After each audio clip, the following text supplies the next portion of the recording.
Hello and welcome to this, our 237th live stream. Tea spilled all over the floor, and boy did it make a mess. This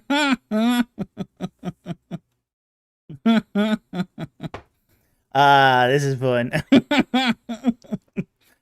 Okay, welcome to our regular live stream where we take your questions on ancient Egypt and the Bible. We don't have a lot of channel business tonight because basically ETS season is over, conference season is over. Thank goodness, it was a roller coaster. So the only thing we want to do for channel business is to basically remind you to buy my book, Reliquary of the Dead, and please leave a review on Amazon. That would help the channel an awful lot. We are going to T as an ETST. Could be. Hide that comment. Yep. Lots of spilled tea. Mama says, Doc, 11-year-old requests I tell you she says hi. Hello. Hi. Good to have you here tonight. Okay, let's get into the rules and then let's get into the questions. Okay, the rules are the same as always.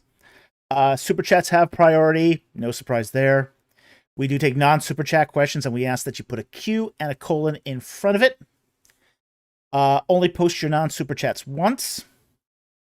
If it's something from the Bible, we need what book, chapter, and verses from so we can look up the text to see what it says. You can sponsor super chats, but we ask that you copy the super chat in, or the question you're sponsoring into the super chat. That way we don't have to hunt for it. And then finally, one question per chat. This just is fair to everyone that question stacking is just not a good thing. All right? So those are the rules. And we're glad you could join us tonight. And we are just going to start getting into this. Okay. Now, there was a non-super chat that we were going to take, and I forgot to clip it.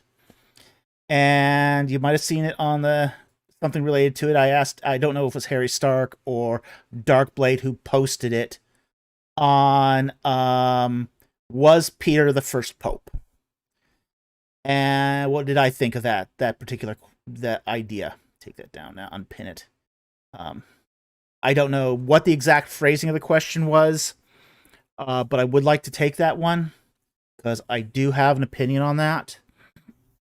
The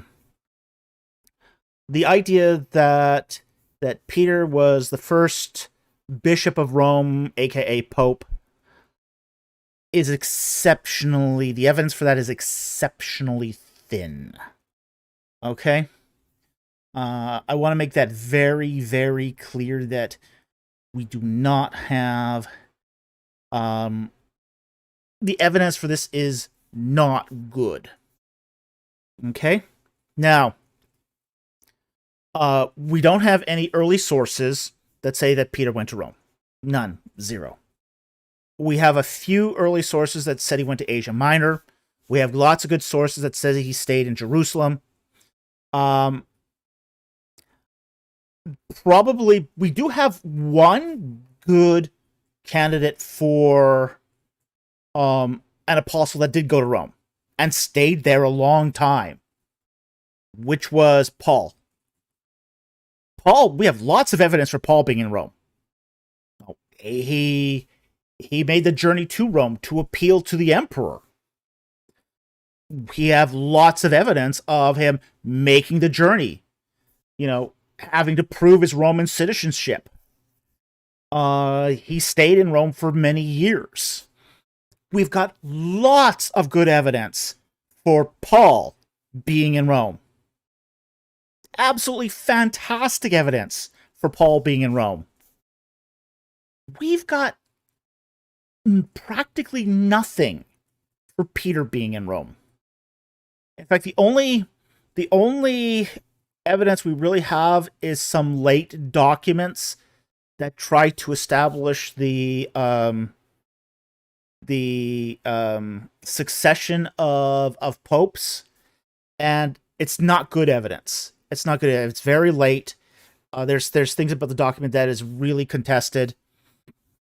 It does tend to rely on spurious sources, so we have almost nothing. The evidence for Peter being the first pope is thin, very, very thin.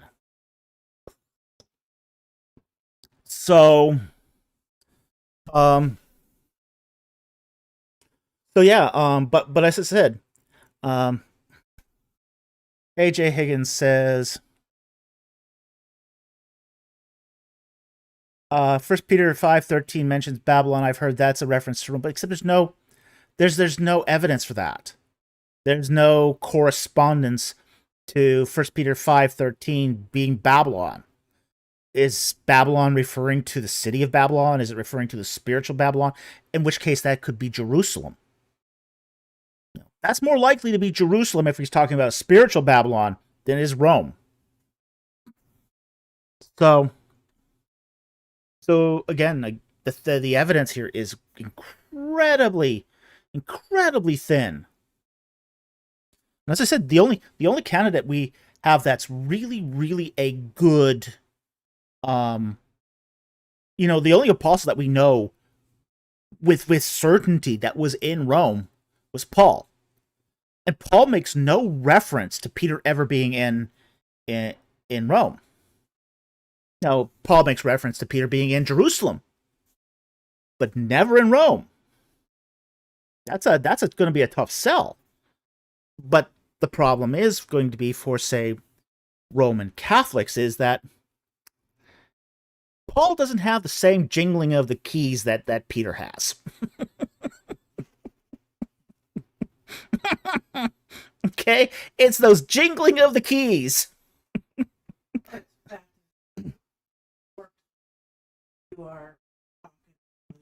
Yeah, and plus that punning of the rock thing, yeah. It's all about the punning. It's all about the punning of the rock. So, hey, Jack Ray, your puns are used in scripture. Yeah, Jesus uses that pun of the rock to talk to Peter. But it's clear also from that passage that Christ is the Petra, and Peter is the Petros. Big rock, little rock. Itty bitty rock.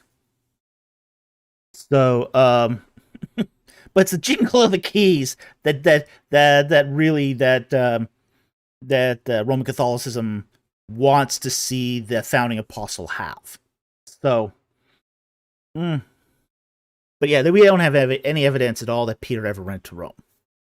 It's tradition, and that's really about it. That's all we got. So, but again, excellent evidence for Paul going to Rome.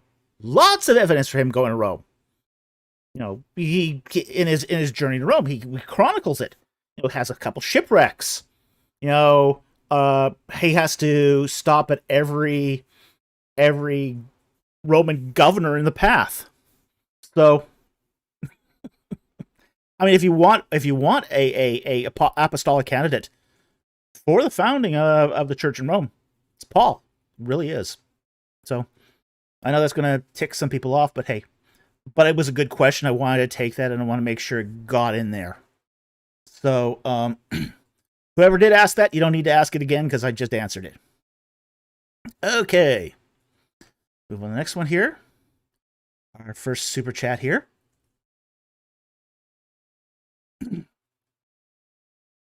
Is from Chao Yi for 6. I think it's Myanmar. What does temples in Romans 2:20 refer to? Okay, excellent question. Let's get that up there. And we'll read the text. And it's actually Romans 2:22. You made me hunt for this. You say that one should not commit adultery. Do you commit adultery? You who abhor idols, do you rob temples? Okay. This is a passage on hypocrisy. And the temples being referred to here are literal pagan temples. Okay?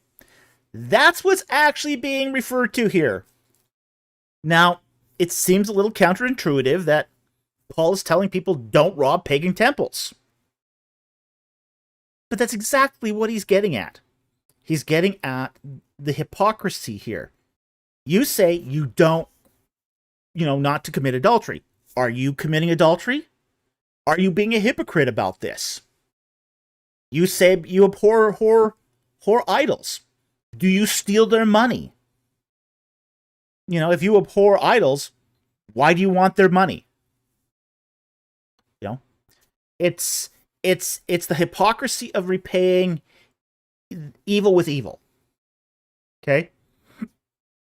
So he's taking that first part of it and saying, hey, it's one level of hypocrisy to say not to do something and then do it yourself. It's another level of hypocrisy to say you hate something and then steal from that thing to enrich yourself. So it really is saying, do not repay evil with evil. You hate idols. Great, fantastic. Don't steal their money. Don't burn their temples. Just leave them be. Let the tares be tares. Let the angels deal with that. So that's what this means. The temples in Romans 2:22 really is talking about pagan temples. That's what it's talking about here. And don't rob from them. Don't loot them. Don't burn them down. Just let them be.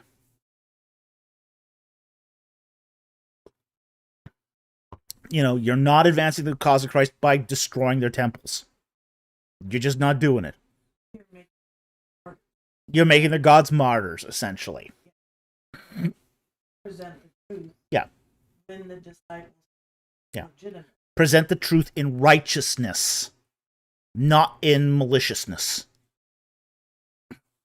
So that's what it is. I mean, there's no other way to cut it. It's talking about pagan temples. You abhor idols, fantastic. You should abhor idols, but don't steal. Don't commit a breach of the moral law in your zeal to abhor idols. Okay? It doesn't do anyone any good. Okay, so I hope that helps. Thank you very much for the super chat. Very much appreciate it. Okay.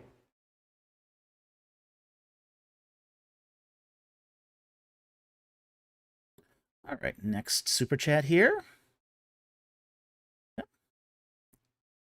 is from Chow Yi.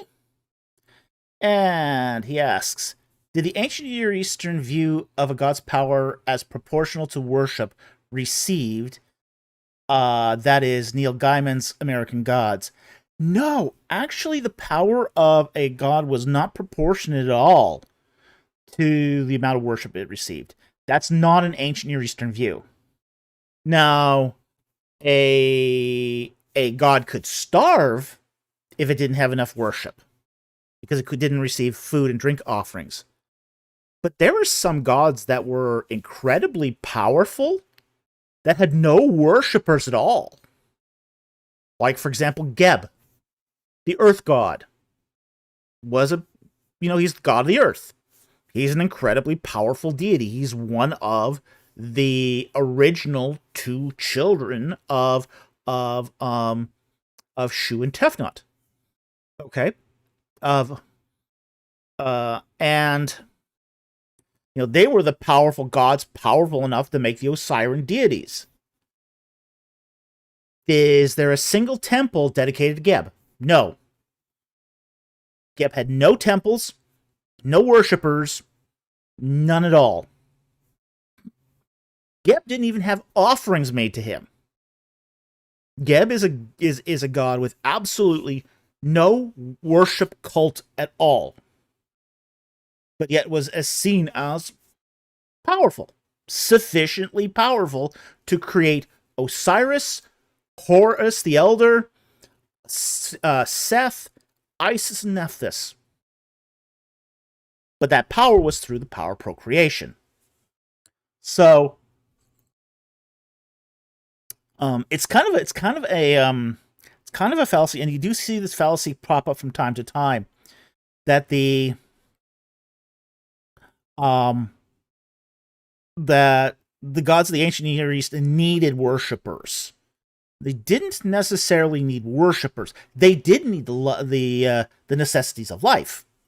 They did need food. They did need drink. They did need clothing, at least to keep their idols from being naked. But they didn't actually need worshippers. In fact, if anything, in many ancient Near Eastern cults, the worshippers were excluded from the temple. Worshippers weren't allowed inside, which is really quite interesting, because we now kind of think of gods needing worship, because they're jealous and they want all that worship. And no, they don't want that stuff. No, they're more pragmatic.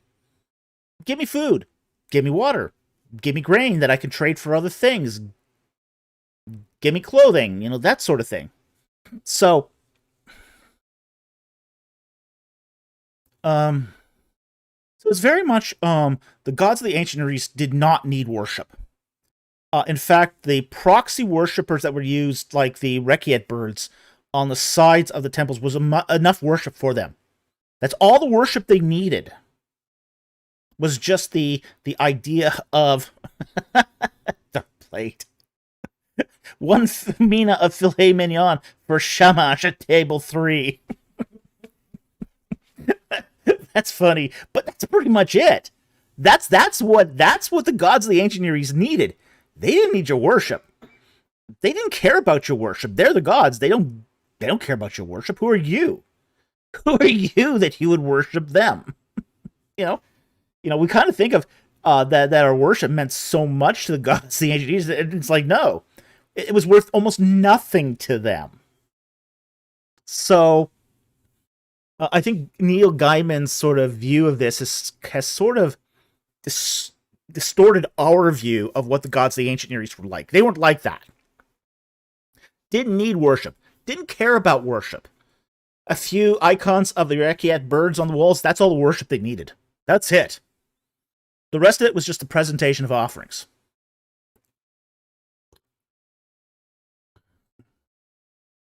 CBM DOS. Treating worshippers like door dashers. Yeah, that's more or less what they view worshippers as, the door dashers. Hey, okay, you can just leave the food there at the doorway. You can go now. Leave the food. There's the door.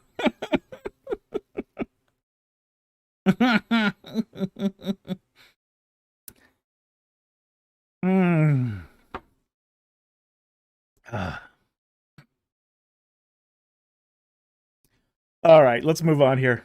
I'll take Milo's question here. Have you made it through He Who Must Be Named educational presentation yet? No, I'm still working on it. Okay, I'm 2/3 of the way through. I'm gonna finish it, but I just haven't done it yet. We are going to get the video out on the spilling of the tea, because a lot happened at ETS this year. An awful lot happened this year. So we will do it, and then I'll get back to that.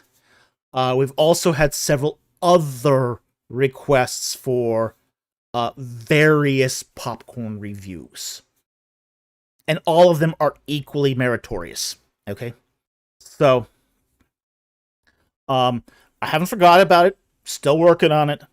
Just we've been sort of swamped by requests for these sorts of things. Okay, Sari Stark. So many videos, so little time. Oh yeah, tell me about it. Okay, let's move on to the next one here.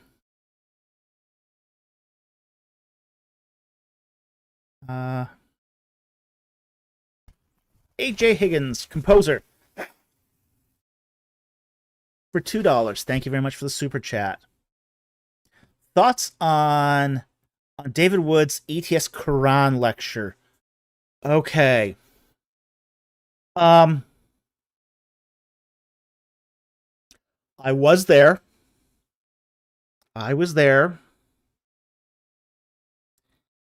Um,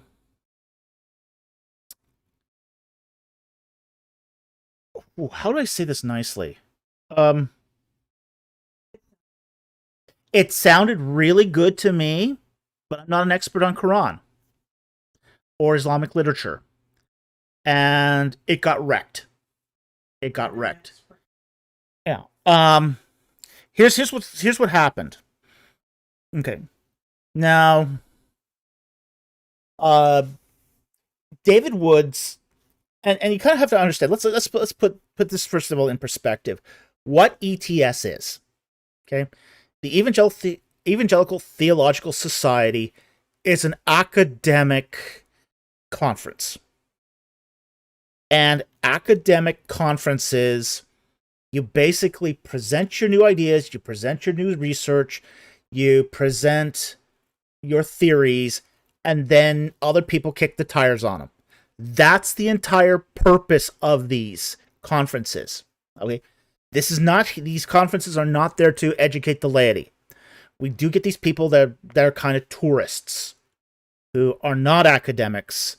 They do come in, they sometimes see the brutality that happens at some of these conferences, think the guys in the audience are being mean without understanding that this is just what happens at academic conferences. Okay? And you have Yeah. Now, you only have like 2 minutes to state your opinions and your critiques of the papers. Okay. So you keep that understanding as we talk about this.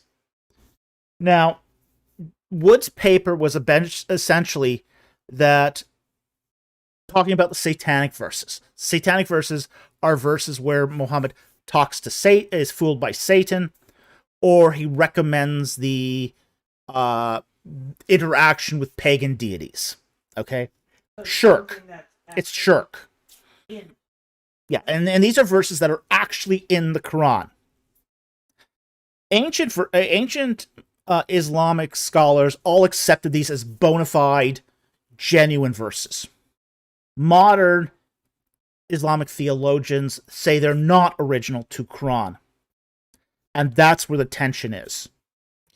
Now, what David Wood proposed is that all the corroborating evidence for the legitimacy of the satanic verses comes from the Taskfir, which is a secondary corpus of literature after the Hadith.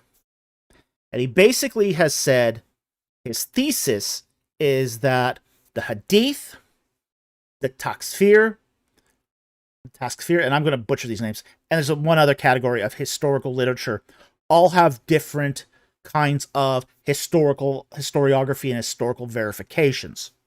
And what modern Islamic scholars are doing is confusing the higher standard of the Hadith, which is the Isnad, with these other two classes of literature. Okay?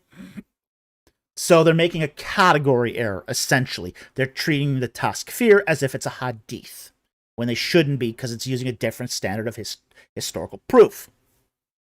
All right. All of that sounded good to me. Okay? And it's like, okay, if this has legs, then David Wood's got something here. Then came question time. And Ayman Ibrahim, who is a very, very good Islamic scholar. He works at a Christian seminary, but he's a scholar on Quran and Islam. He got up and he shredded Wood's paper. Absolutely shredded it. Okay, this happens. This happens frequently, where you think you've done a pretty good paper, you get into a room, and somebody in the room is smarter and better educated on this subject than you are. This is why the importance of doing your homework. So, I don't think I would use Wood's thesis after that rebuttal. It's it wasn't good. It was it it's not the worst takedown I saw this year. I saw a takedown that was even much worse than this. Okay? But it was bad.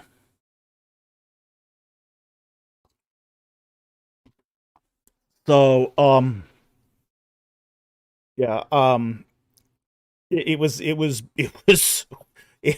really, uh, yeah, it was really, whoa, yeah, this was, yeah, it basically gutted his entire paper. It wrecked the paper. It wrecked the thesis. So it happens. Yeah, absolutely, it happens. You know, but this is why you do these conferences too. It's better to have your paper wrecked in a conference, in a lecture, than get it published and have it wrecked in press. Okay? Um, it's not Raymond, it's Imond. Okay? It's Imond. Aymond, Ibrahim. So I don't know if that's the same person as Raymond, but that was who was doing the moderation.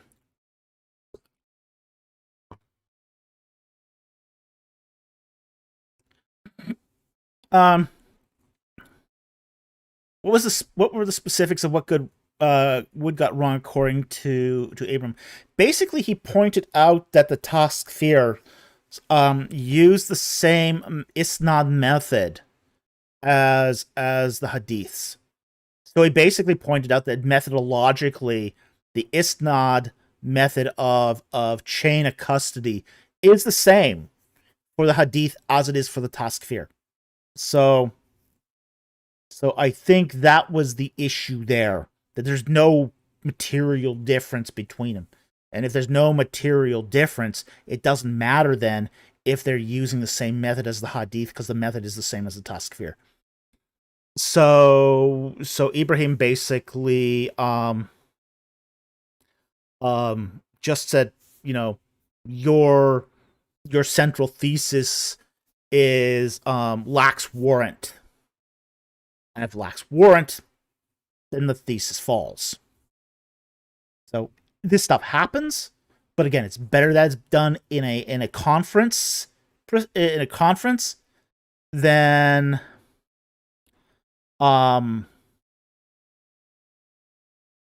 Harry Stark asks, couldn't errors still appear even after peer review? Oh, sure they do. You just don't want them to appear there. But you get some major errors before. Yeah, that's why you do present widely, in these conferences before you go to publication. It's so people can kick the tires and people can say, well, is that right? Does it follow the evidence? You want people to kick the tires on this. So AJ Higgins said, so Wood shouldn't have posted the video of it on YouTube, essentially, since it needs to be updated in substance. Yeah, I wouldn't have posted that on YouTube. That would, in my book, constitute a retraction. Okay? The core substance of his lecture got gutted. So, I think that was not a good idea for him to post the video of it. Because, that's... It needs more work. At the very minimum, it needs more work. So, I had heard he had done that, and I don't think that was a good idea. So...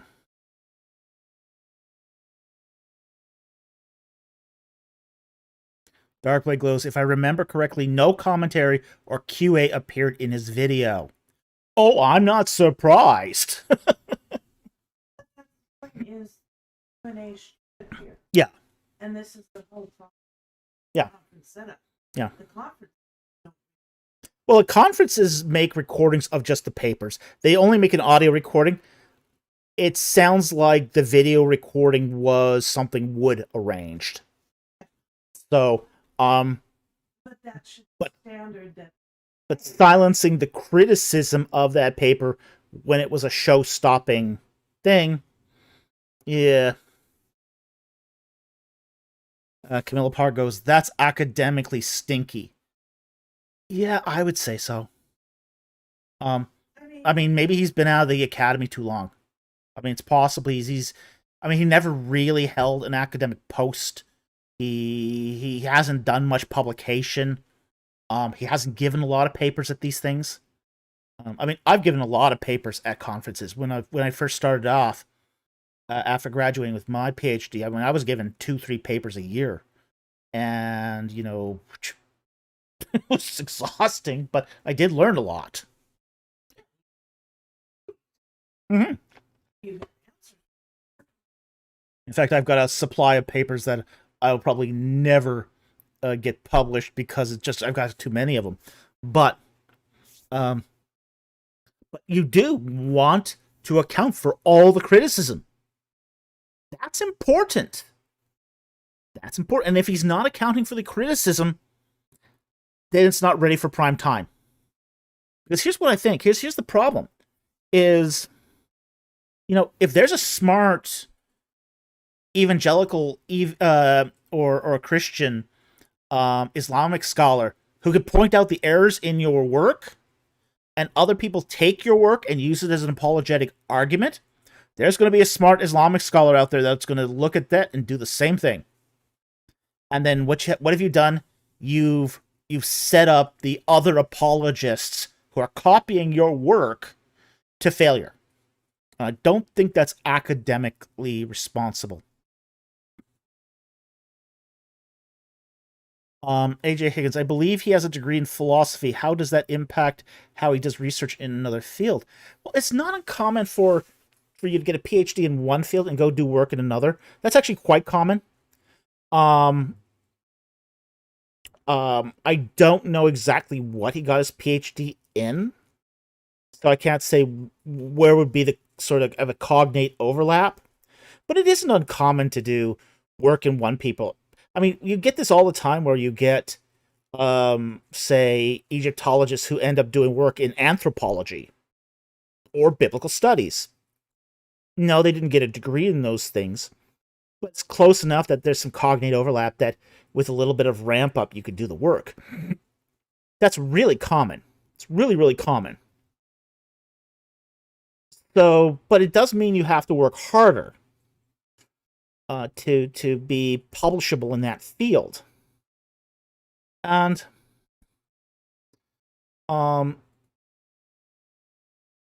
so I don't know what to say.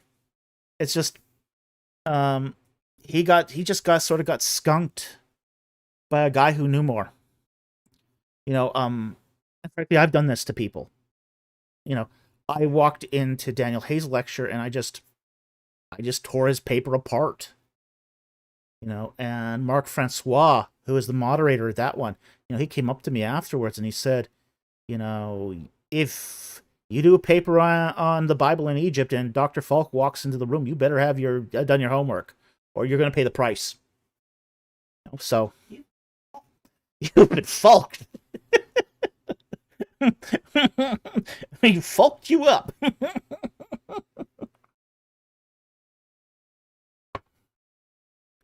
So, this happens, that there are just some guys who are really, really good at their field. Ibrahim's one of them.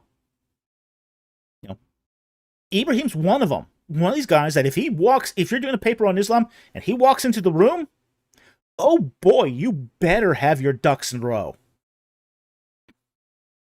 So, there's just some guys that are just that good. They're just that good at what they do. So, it's just one of those things that, yeah, I honestly is. Marc Francois is great. He is great. He's fun. I love him. He's a conference buddy. I have a selfie of him with Mr. EC. Someday I'm gonna post that. I reminded him at the conference that I have a selfie of him with Mr. EC.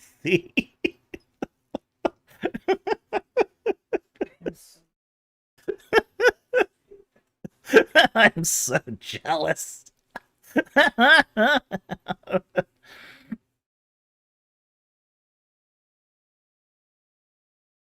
Darkly, yes. Did he attack just that part of Word's presentation, or the authenticity of the Satanic Verses narrative in general? No, he didn't attack the authenticity of the Satanic Verses narrative. Um, he attacked basically Wood's methodology, basically his criticism of modern Islamic historians' methodology. Okay, so that's what he attacked, which is basically the core of his paper. You know, it's the core of his paper wasn't so much the authenticity of the Satanic Verses. I mean, it's really no question that early Islamic scholars saw these as genuine. It's the later ones that are at issue. So it's the methodology of the later scholars that has to be engaged here. And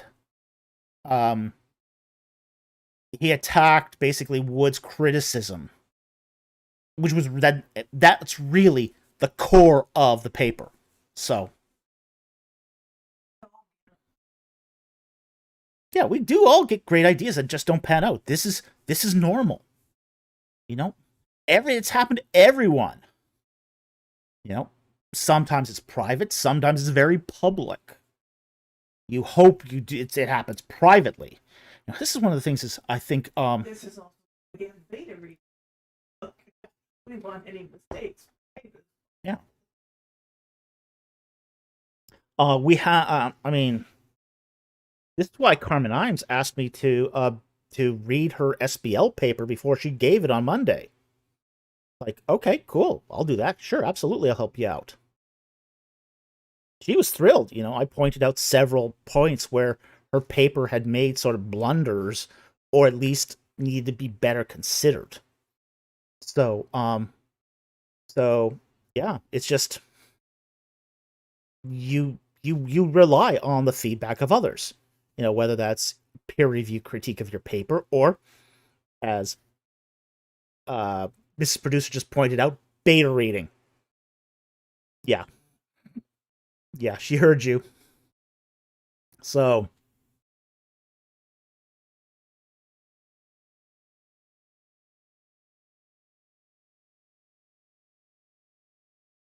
yeah, that's what's really what's going on there.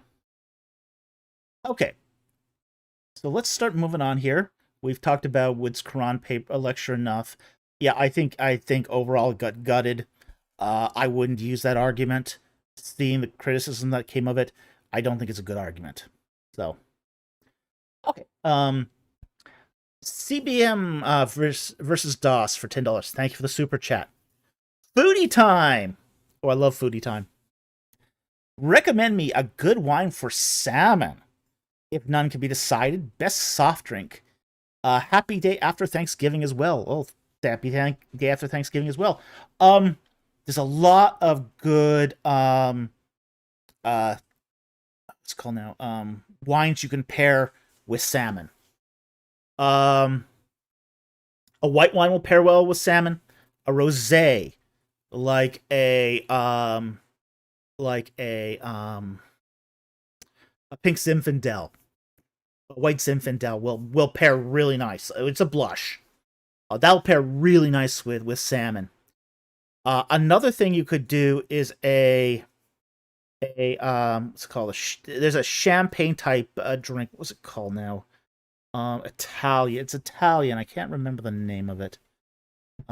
Those pair very nicely with salmon too.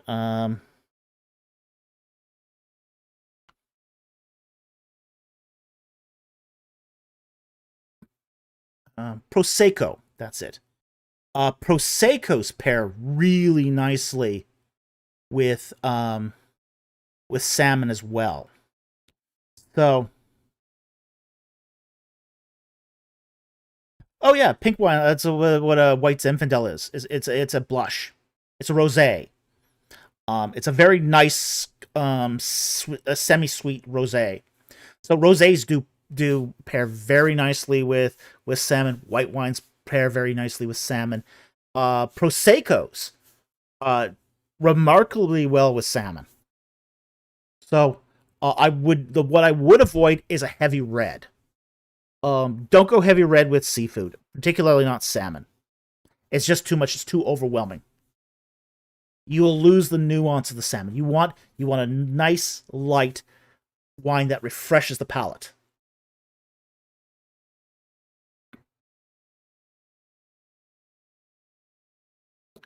That would be probably too overwhelming, though. Okay. But those are my wine recommendations. All right? So, thank you very much for the super chat. Very much appreciate it.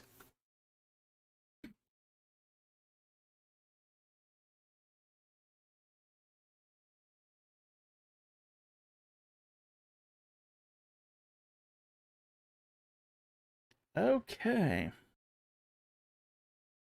Next one here is from Mama. Ooh, for $2.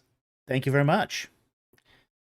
Okay, the 11-year-old wants your opinion on AI-powered glasses. I wouldn't use AI powered glasses for the same reason I wouldn't use Alexa. Okay? Which is AI powered anything. Not only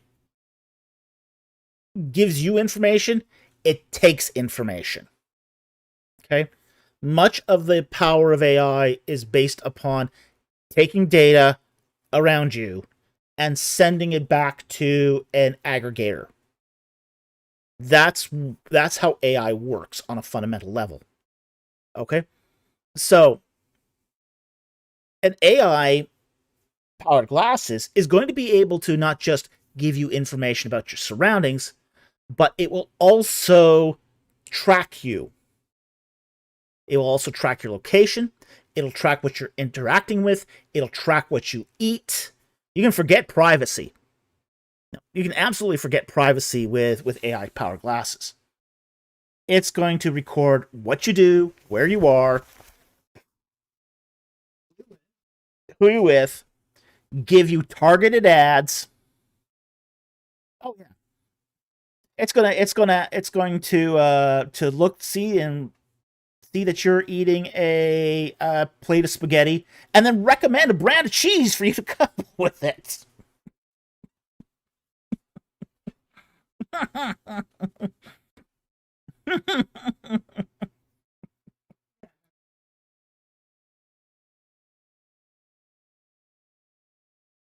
Dark Blade says non-AI glasses have worked just fine for at least 200 years. Well, they're older than that, but absolutely. I mean, you don't need AI glasses. I don't think the benefits will outweigh the negatives on this one. So yeah, again, I think the privacy concerns are the biggest issue. You'll never go missing. The computer will always know where you are. But if you're ever kidnapped, they rip off the glass. Yeah, so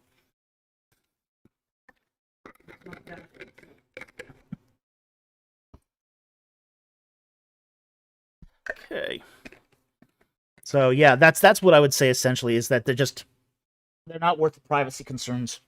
Again, I mean, Alexis, one of the things that people didn't understand about, say, Alexis, is that there were a lot of when Alexis couldn't understand what was said, your recording was sent to a data center where human beings were actually listening in and interpreting what the machine could not understand. Now, this led to apparently some giggles in that data center when they heard people's bedroom talk coming from Alexis. So, Alexa. So, it will listen in. Your glasses will listen into your private conversations. It will listen into your confidential conversations. And it doesn't care. So, but that's the reason I don't have an Alexa in my home. It's why I won't have AI glasses, and I think I think just the privacy concerns are bad enough.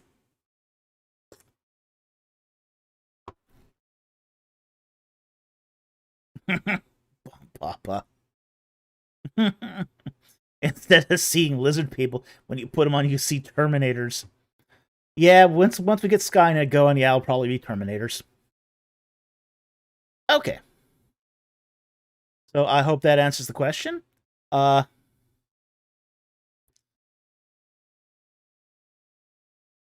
Mama says, side note, Siri on my phone is rapidly degrading. I selected that it only listens when I press home. Okay.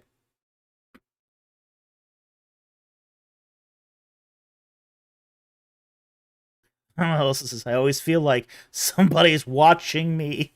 That was a great song. Rockwell was kind of a dirtbag human, but dang, that was a great song. And Mama says, Doc, she truly appreciates your answers to her questions. She giggled happily when you said hi earlier. Well, I loved saying hi. That was fun. That was lots of fun. CPM versus DOS. Good song. Oh, yeah. Oh, yeah, that Watching Me song. Oh, that was a great song. And catchy. I've got it ringing through my head right now. Rockwell. I always feel like someone's watching me. You even remember it, huh? Fair enough. My research. I need that song. She doesn't need that song in her head.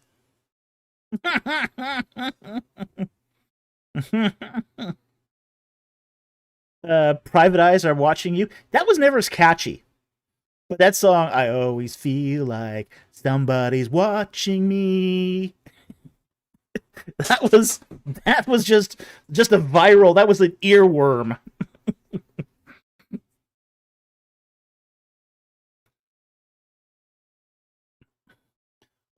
Good times. The 80s were good times. All right. So, go on to the next one here. Baron St. Vaughn for $5. Thank you for the super chat. Thoughts on the skeptic argument? Disagreements on major, particularly salvific doctrine among denominations falsifies Christianity. No, it doesn't. I mean, it no longer. I mean, that's kind of like saying, well, the Bohr model and the Einstein model and the Raisenbun model, all of those had different views of the atom. Therefore, there's no such thing as atoms. That's the equivalent here, you know.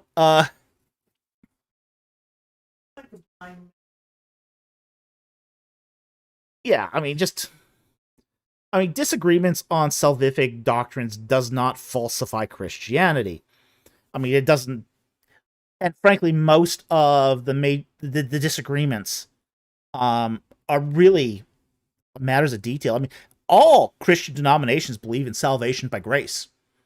They just argue over what is grace. Okay?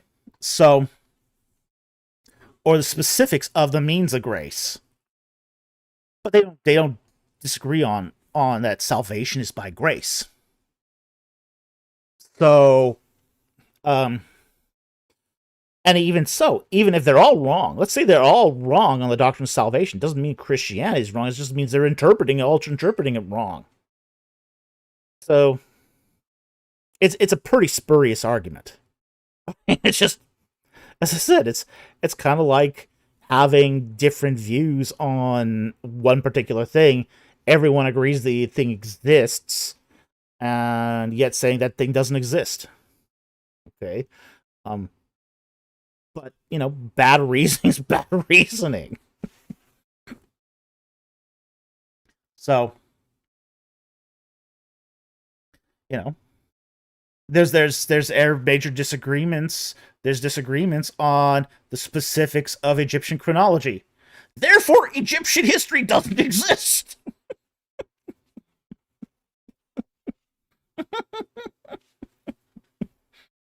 I don't believe in cheese.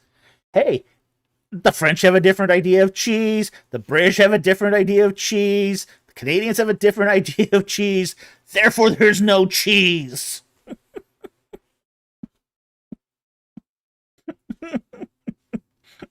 By the way, I did buy a big wheel of Camembert today.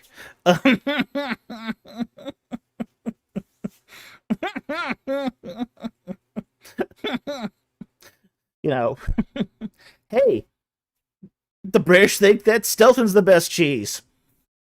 The French think that Brie's the best cheese. The Canadians think cheddar is the best cheese.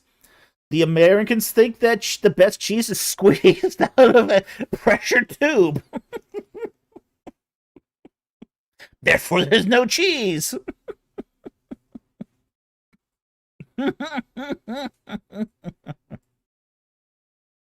EP versus M. Most hate pineapple pizza, thus no pizza. Yeah. Disagreement does not negate the premise. It just doesn't.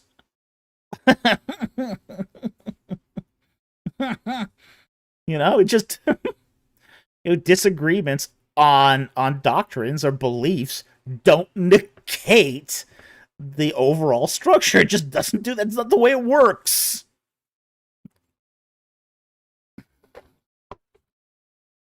Oh boy. Crazy. Just crazy. But you do get people trying to make these weird arguments.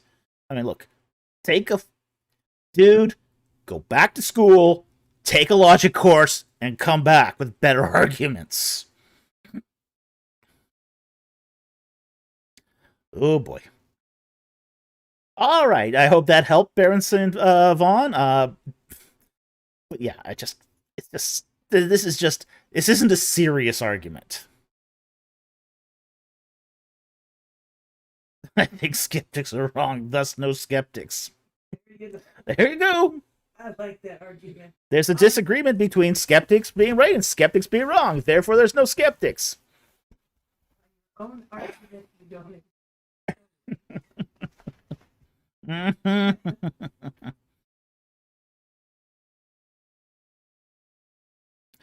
Good times. Good times.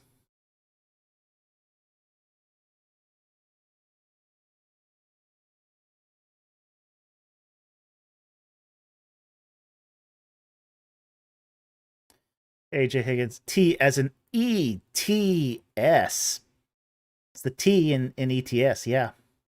It's the Evangelical Tea Society. Yeah, that could be it. That could be a heck of a lot of fun.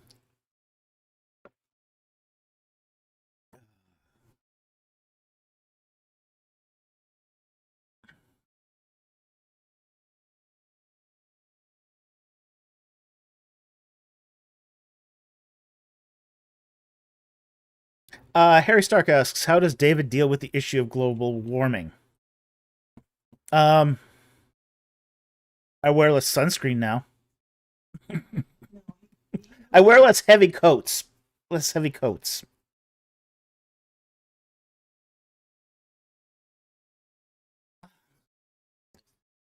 Look, I mean, I have my view on global warming is there is global warming. Is it necessarily harmful? Yeah, what happened to global cooling? Yeah, that was a thing too in the 70s. Yeah, people don't remember that. Yeah, Andrew Graham says, what happened to global cooling? Global cooling was a huge concern in the 1970s. There were people who were really concerned about global cooling in the 1970s. Now we're concerned about global warming. There has been, at least for the last 50, 60 years, hysteria over global temperature flux. But we do know that the even in the last 2,000 years. And we can go back to even the Neolithic period. Let's go back to the Neolithic period, where there was a lot of flux in climate. During the Old Kingdom of Egypt, there was still savanna in the Sahara Desert. Sahara Desert today is all desert. Well, you know what? Now it's starting to rain over again. Sahara's going green. Sahara's going green. So if that starts going green, then Sinai's going to go green again too. So, we are starting to see the pendulum again swing the other way. So while we were panicking about global warming, global wet trends are starting to move more towards, say, the cooling aspect. So, yeah, Amigas Lango says the Green Sahara is coming back. It is. Yeah, people don't realize the Sahara used to have lakes. There used to be big lakes in the Sahara, and those are starting to come back. So, the Elizabethan period was a warm period. Why do you think they had all those fancy clothes with detachable layers and sleeves? The sleeves on Elizabethan garments were detachable. Why? Got too hot. Yeah, all those portraits that where they're in these elaborate gowns. Those are all in winter. Those were winter portraits. Because summer was dang hot. So yeah, absolutely. The what they call the Dark Ages was pretty cold and wet. It's pretty cold and wet. But then you get to the Elizabethan period, really warm and balmy. Yeah, during the summer. Well, winter was warmer than on average. A lot warmer. And we did have a warming trend for a while. And to be honest, I've kind of enjoyed it in Vancouver here, because I'd rather see palm trees outside than 5 feet of snow. Okay? When I was a kid in Vancouver, it rained 20 days a month. We got 3 foot piles of snow, 3 foot drops of snow. Now, I haven't seen a drop of snow that's 3 feet tall in the last decade. Yeah, the lawn barely turns white. We have palm trees now growing outside. Palm trees never used to grow in Vancouver. So it's like, okay. Global warming is just one of those things where there's winners and losers. Canada has now an extended growing season. Canada's a winner when it comes to global warming. Other countries I can understand, not so much. But at the same time, too, it also balances out in other ways, and we're now getting the Green Sahara back. So, well,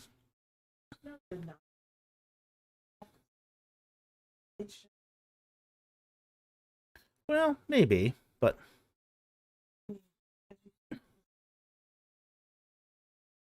yeah, weather shifts. I mean, it's just one of those things. Yeah. And frankly, a good volcanic eruption will do more to change the weather than most of the pollution that man does. That's what we have to understand, that one good major volcanic eruption will blacken out the sky for years. What was it? When Krakatoa blew, you had these colorful sunsets for 7 years after. Okay? So, there was recently, I think, a major eruption in Japan. you know, volcanoes just spew the equivalent of say something like 50 times the pollution of all of mankind. So Mama says volcanic winter is real. It's a no bueno. Yeah, it's a no bueno. I will get you. Absolutely agree with that. But yeah, that will do more. That will do more to mess up a your climate than say exhaust from carbon emissions. So, and you can't predict that. You can't prevent it. You know, Earth's tectonic plates will do what they do. So, okay, so let's move on to the next one here. Hey, Jack Ray, good to see you.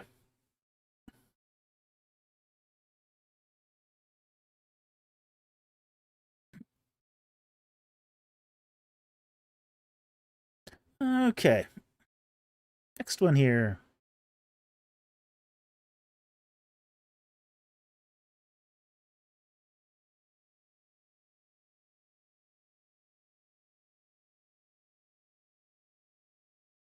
Darkblade asks, has anyone requested you to popcorn me? Nope. Only you have. We don't take self-requests on popcorn reviews.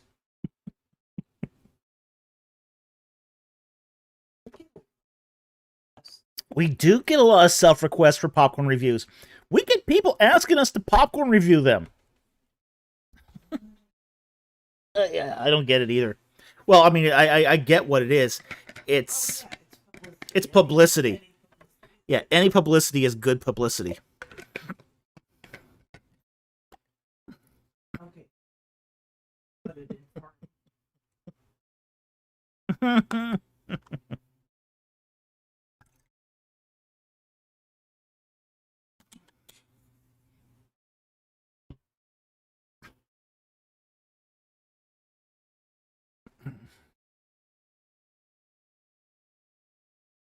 Okay.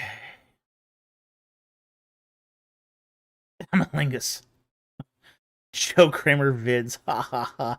Yeah, that guy just can't stay off my radar. Um, he can just, that guy keeps saying such loony stuff. It's just like, oh my gosh, how do I keep up with him?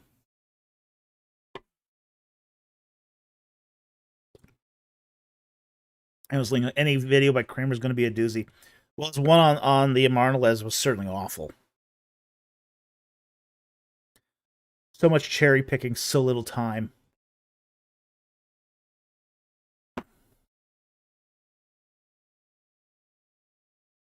Okay, next one.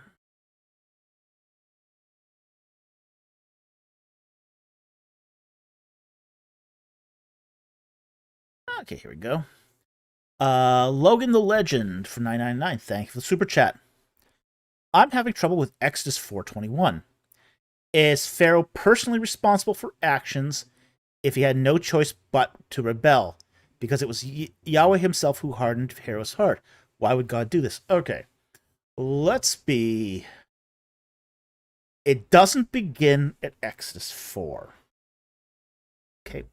So I'll pull up the word hardened here.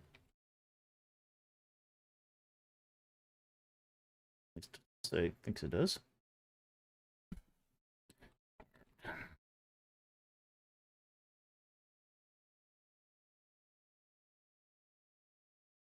Okay. So, God has basically establishes his plan in Exodus 4:21, but that's really not where the hardening begins. Okay. Now, in Exodus 4, God is explaining his plan to Moses. And he says, when you go back to Egypt and you see that you perform before Pharaoh all the wonders which I have put in your power, but I will harden his heart so that he will not let the people go. Okay. But there's a caveat here. Okay, now where is all part of my heart? Listen to Yusuf again.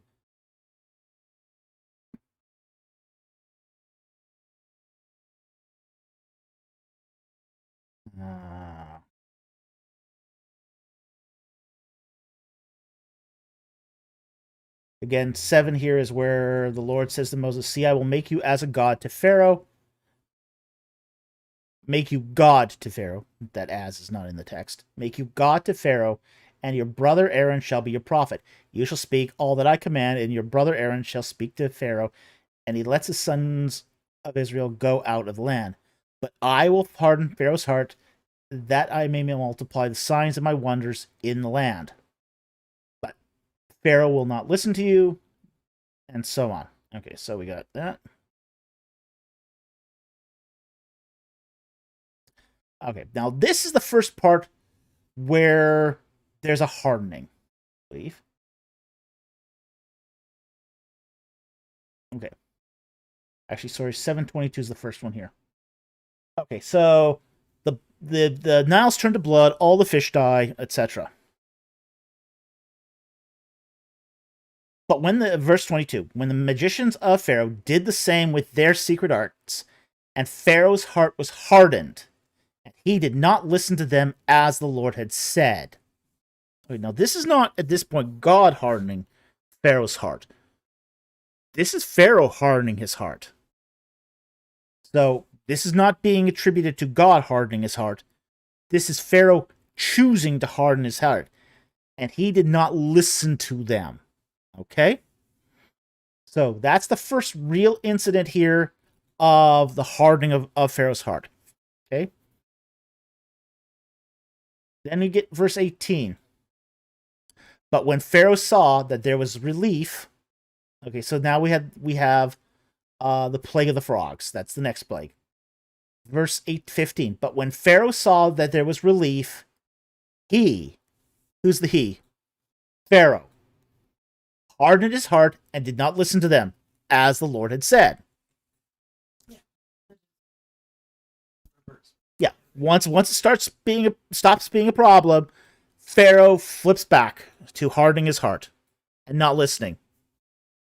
So we have the first case in 722 where his heart was hardened in the passive. We're not sure if it's God or Pharaoh hardening his heart. That's sort of left up in the air. But 8:15, it's very clear that Pharaoh is hardening his own heart. Camel leopard. Classic Pharaoh. Yeah, I guess. Then 8:19. Then the magician said to Pharaoh, "This is the finger of God." But Pharaoh's heart was hardened, and he did not listen to them.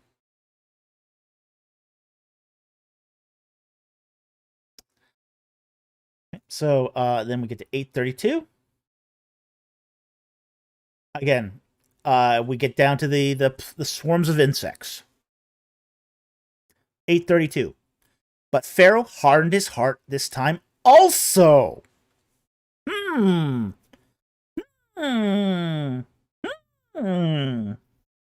Okay. So Pharaoh hardens his heart. He hardens his heart again. He hardens his heart again. Seeing a pattern here. And then finally get to verse 9:12. And this time, after 3 times Pharaoh hardens his heart, Lord hardened Pharaoh's heart, and he did not listen to them, just as the Lord had spoken to Moses. Okay? So, he had a choice. So, just because the Lord hardened his heart did not mean Pharaoh didn't have a choice. He had several choices. He had several times he could have changed the direction of this.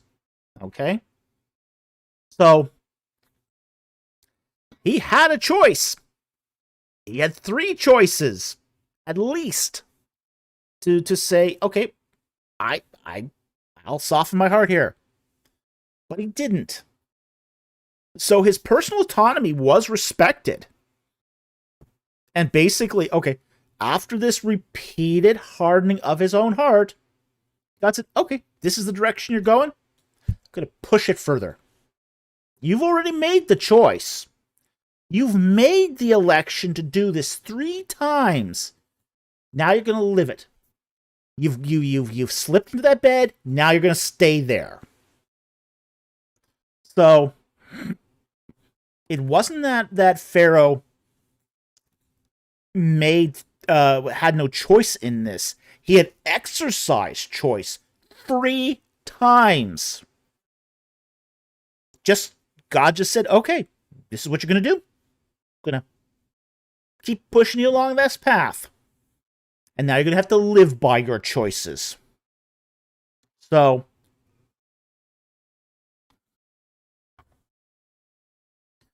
why would God do this? So that his glory would be manifest. That's the reason why he did it. To basically show the Israelites that he is the Lord. So that's why he did that. So now that Pharaoh became incalcitrant, things would get so bad that he would have essentially no choice but to let them go. Because it could only get increasingly worse, and the powerlessness of Pharaoh in this situation was made manifest. And the harder his heart became, the more entrenched he was in that way of thinking, the more catastrophe was piled on. And eventually it created a crucible where he would have to let them go. So, yeah. Merv Monson says, for this cause I have raised you up. Exactly, yeah. The potter makes both the pot for common use and the pot for special use. They're both created by the Creator. Some are created for mundane things, some are created for glory. And you can't blame the potter for that. So, that's the sovereignty of God at work here.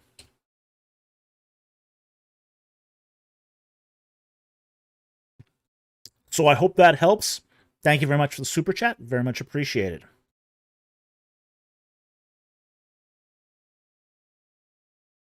And next one here. Analinguist for $5. Thank you very much for the super chat. I just wanted to support the channel. Well, thank you very much. We appreciate that.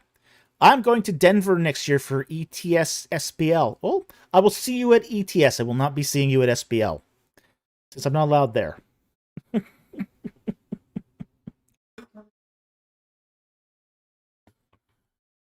So,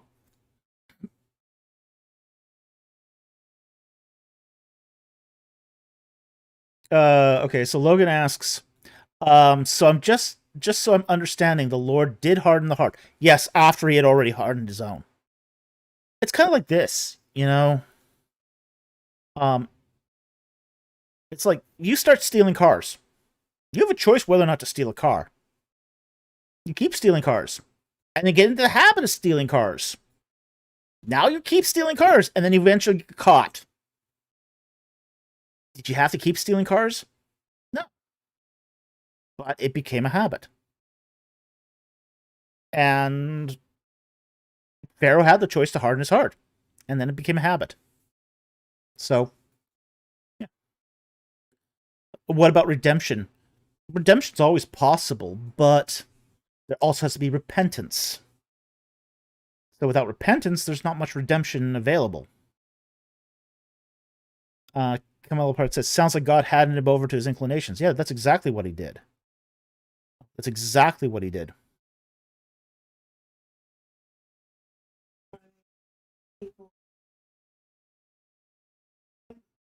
Mm-hmm. Oh, I can.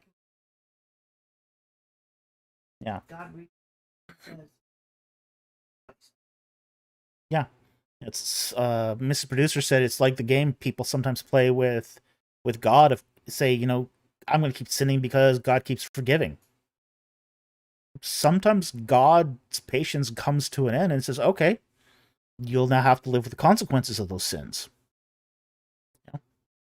You know, God will not protect you from the consequences of your sins. You know, he might give you grace in the midst of your sins, but if you willfully enter into a pattern of sin, yeah, that's going to have consequences. And, you know, that's really, it's, you know, sin has consequences. And this was true Pharaoh, and it's true for us too. Okay.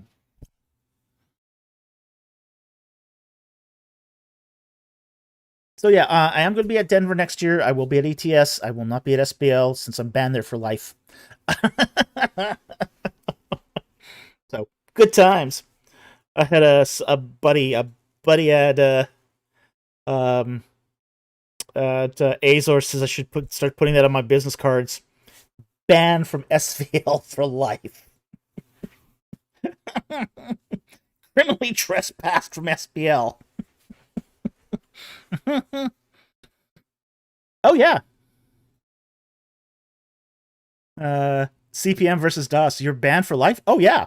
I was banned for life from SBL and criminally trespassed.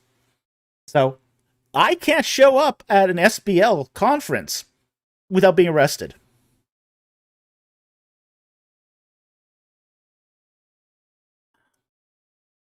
Milo Motors, they still haven't fixed that, and they never will. They never intend to. They just want this all to go away now. Now that it's all come out that it's a hoax and it was malicious slander, yeah, they just don't want to don't want to deal with it. Panel, you didn't go to Azor? I went to Azor. I went to Azor this year.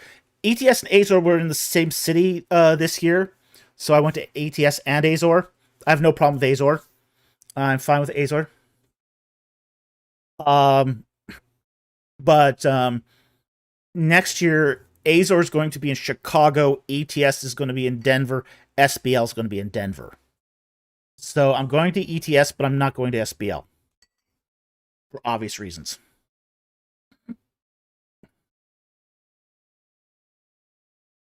Jeez. I'll post this, but I will not repeat it. Okay, you can read that for yourself.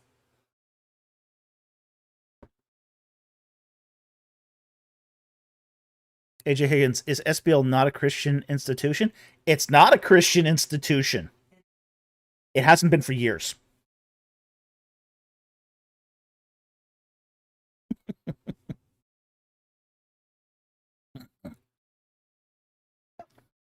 You know what most people come from? I don't know if David Wood's banned from SBL. It would be interesting. It would be interesting to get a list of who's been lifetime banned from SBL. SBL, for you those who don't know, is the Society for Biblical Literature. It's the largest theological society in the world. It's incredibly woke. Incredibly woke.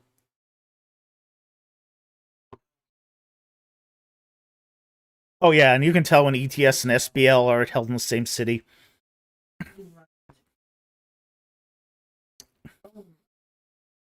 Yeah, you don't know if you're showing up at a theological convention or a pride parade.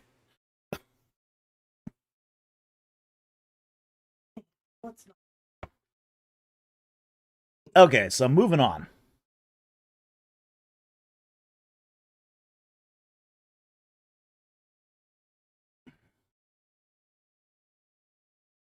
Next one.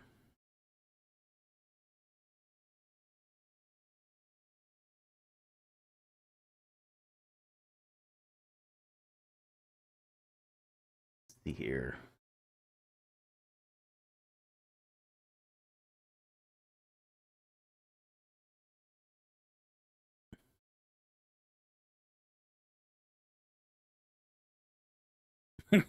Breaking.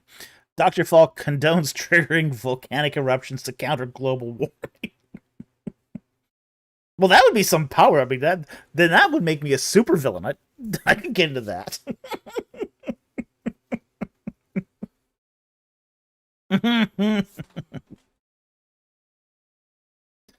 Okay, AJ Higgins, composer for Fidos, thank you for the super chat. In my own field, I take interest in primary source documents. Okay, yeah, that's cool. Egyptology is a primary source discipline, so I totally relate to that. How are these things archived and studied in ancient Near Eastern studies, for example, the Amarna letters? Okay. In the case of, say, um, archiving and studying of primary sources in the ancient Near East, these things are typically held at institutions, either museums or universities. The University of Pennsylvania apparently has a very, very large cuneiform tablet collection, and it's held in these sort of these library drawers where you pull them out and there's a little trays. Yes. Okay. Mrs. Producer is snickering because she knows the story. Um, this is a story I heard from Barry Beitzel. Okay? His story. Happened to him as a grad student. And he was at the University of Pennsylvania in one of these archives where they had these cuneiform tablets. And he was down in the basement with a buddy. And he pulls out the drawer and he sees a tablet, and it's bright orange. Now, normally, cuneiform tablets. Let me see if I can pull out my cuneiform tablet here, or my practice clay. I can find it here. Probably can't find it in time, but I can't really find it. But it's about cuneiform tablets are normally this color. Okay. So he pulls out the tray and he sees this bright orange cuneiform tablet. He calls to his friend and he says, "Hey, you gotta have a look at this tablet." And the tablet just crumbles to dust in front of his eyes. And he closes the drawer slowly. He does report that what happened to his supervisor, and the supervisor says, "Yeah, that just happens sometimes." So basically, generally archives, these documents are basically conserved the best way possible, given the time frame. Sometimes they've discovered some of those conservation methods don't work so well, which is why the part of the conservation method is publication. Publication is the best conservation method, because what you're doing is you're making copies. You're making copies that go into publication and preserve it as its best, in its best state at the moment.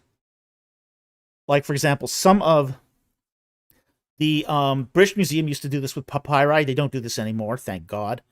But they used to put papyri between two planes of glass.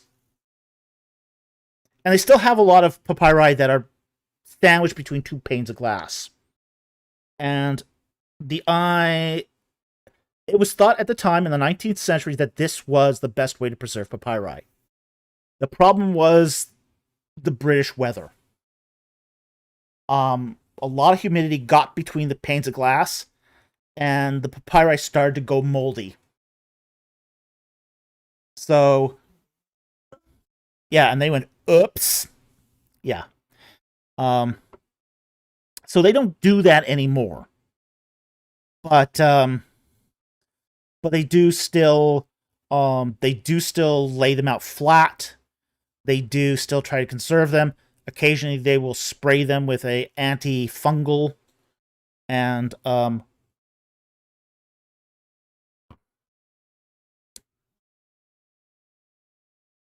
it is a lot of fun. They discovered a whole lot of things with conservation that they never realized, like some of tape was terrible for conservation. Like they discovered that some of the glue that was used like Scotch and masking tape ended up being really corrosive. Yeah, Scotch tape was horrible.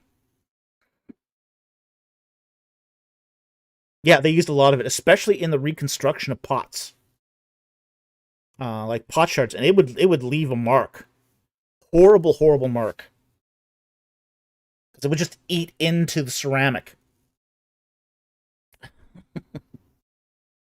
So conservation's a big deal. It's a big deal. Um, Archiving is a big deal. A lot of archives. Not as many archives are humidity controlled as they should be.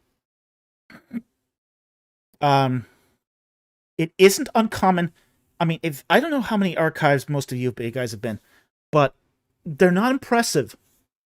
I was just at a conference, a science fiction conference before I went to ETS. The 2 days before I went to ETS, I went to a science fiction convention, and they had a little panel on archives and forbidden knowledge in archives. And I was the only one on the panel who's actually been in an archive.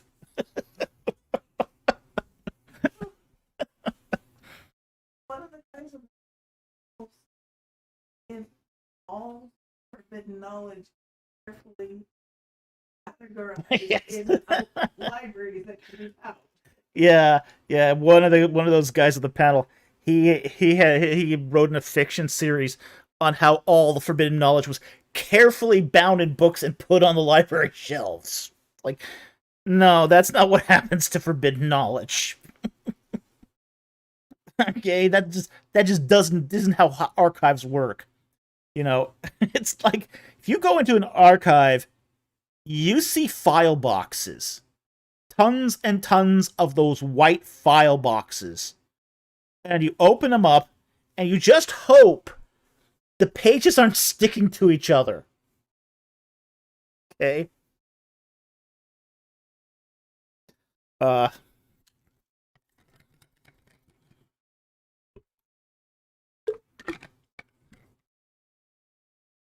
So I mean, bankers boxes. Yeah, exactly. They're bankers boxes. Yeah, absolutely. They're bankers boxes. That's what most archives are using in banker boxes, because most archives contain loosely bound materials. Okay, so they're basically file folders of correspondence and that sort of thing. They don't actually contain books.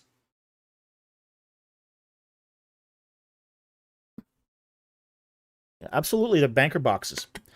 Um, in fact, if you're looking for, say, forbidden knowledge, you're not going to find it in a bound volume. Like those guys, like what's his name now? Dan Wallace. You know, he'll look for New Testament texts, and he says you're almost never going to find, say, New Testament fragments in, say, bound books normally. You'll sometimes see a page that got ripped out of a book and got stuffed into another. Or sometimes he says, you'll find them sometimes in rebound volumes, where, say, a librarian got a stack of loose papers and just sort of bound them together, higgly-piggly. So, you'll find more sort of forbidden knowledge and that sort of thing in marginalia than you actually will in a properly bound and published book. So yeah, bankers boxes. That's what you find in archives. Most archives are like that. So yeah, that's how a lot of that's done. And but on ancient Near Eastern materials, you'll find them more in trays. Uh, in the case of the Oxyrhynchus papyri, shoe boxes. Shoe boxes. There is a particular set of Oxyrhynchus papyri that are nothing but these tiny fragments, and they've got shoe boxes full of these fragments that they can't place to any one text. So that's sort of how this works in the real world. So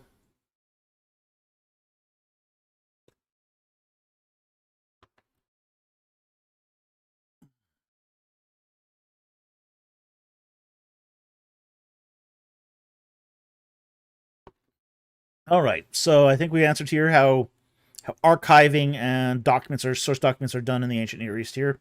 Again, most of these are going to be in trays or in large library cabinets or in specially designed boxes for this sort of thing. Yeah, the 1 to 2 inch thick drawers. Yeah, That's really. yeah, it's one of the best for especially cuneiform tablets. Okay, next one here.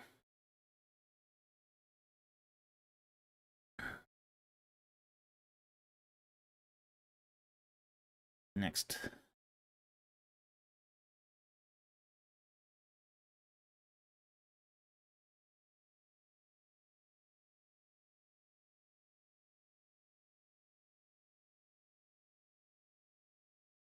Milo Mortimer asks, did the ancient Egyptians defile statues of pharaohs they didn't like, specifically by removing the noses? There's some issue with the whole removing of the nose thing.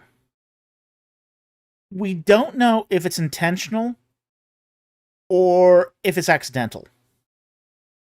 But the thing with the removing of the nose thing is,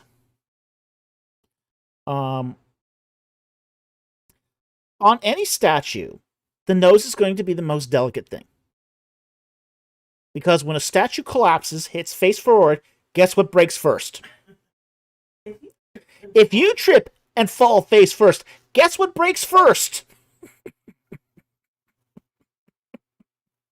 Gee.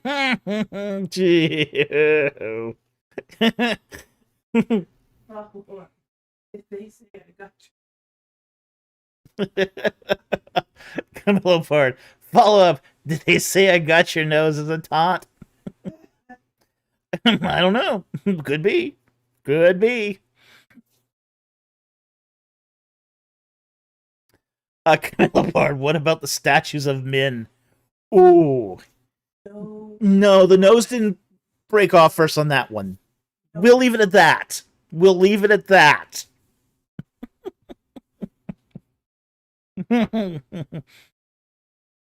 I did hear a story about this, though. At this year's Azor. This one came to me from Mark Jansen. He had Peter Brandt come in to give a he's at Peter Brandt's at the University of Memphis. He had Peter Brandt come in and give a presentation to the biblical archaeologists at Lipscomb. And Brandt had a statue of Min on the background of his laptop.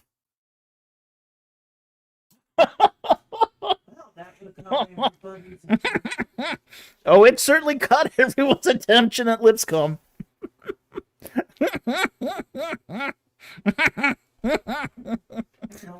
Oh god. Yeah. Oh my. Yep.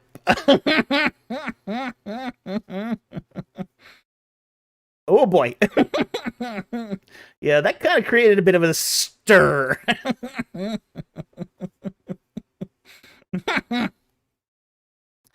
Okay. Next, let's go on here.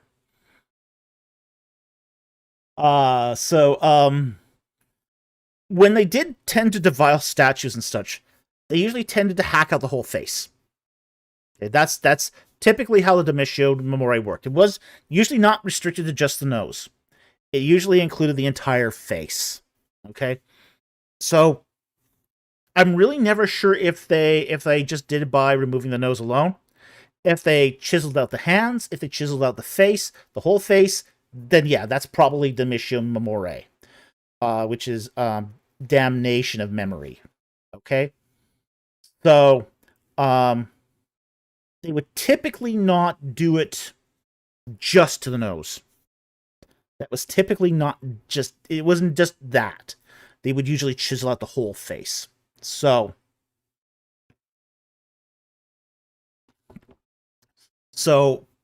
I don't think the damage to the nose is sufficient warrant to say that was a defilement. So that's sort of my view on this. The nose on statues is just too easy to damage for it to be a deciding factor of whether it's accidental or intentional damage to the piece. So I'd leave it at that. Maybe, maybe not.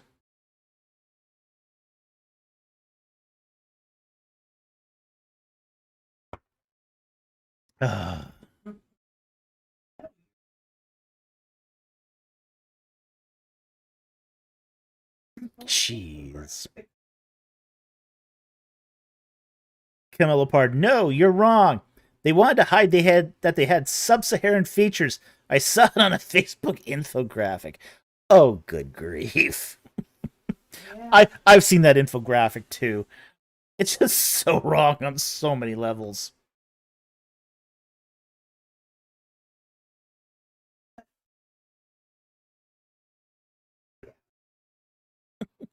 Good. But the Egyptians thought the nose was the way to the afterlife. Could be.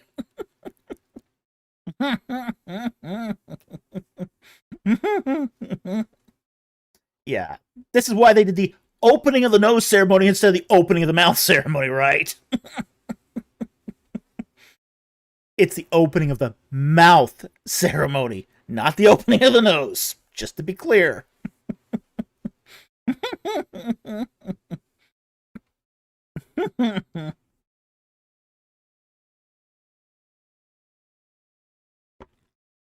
Ah, boy.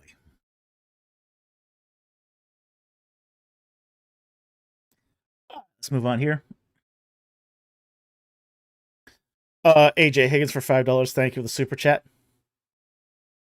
Can we say for sure that Ushu on Sennacherib's wall is the city of Iskenderun before Alexander took it, and he studies journal from Stephen Compton? I don't know. I haven't read the article, so I couldn't say.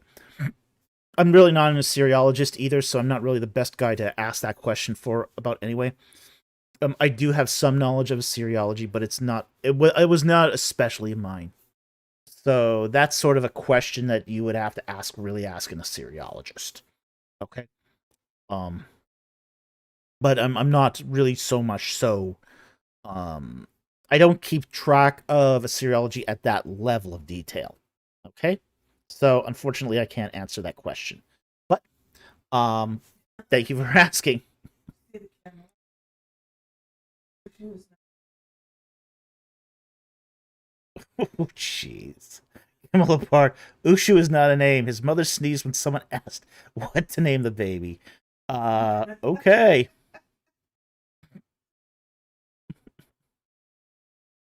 Darkblade. The benediction on the departed is Mahaharu, true of voice, not true of nose.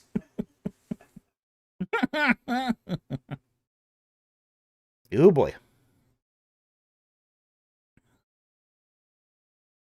Thank you, Jack Ray, for those 20 the gift of 20 Ancient Egypt in the Bible memberships. We really appreciate that. Your generosity to this channel has really kept us going. We so appreciate that, especially as YouTube has turned the clamps on to us. So we really do appreciate the support at this particular time. Very much appreciate it. Thank you so very much.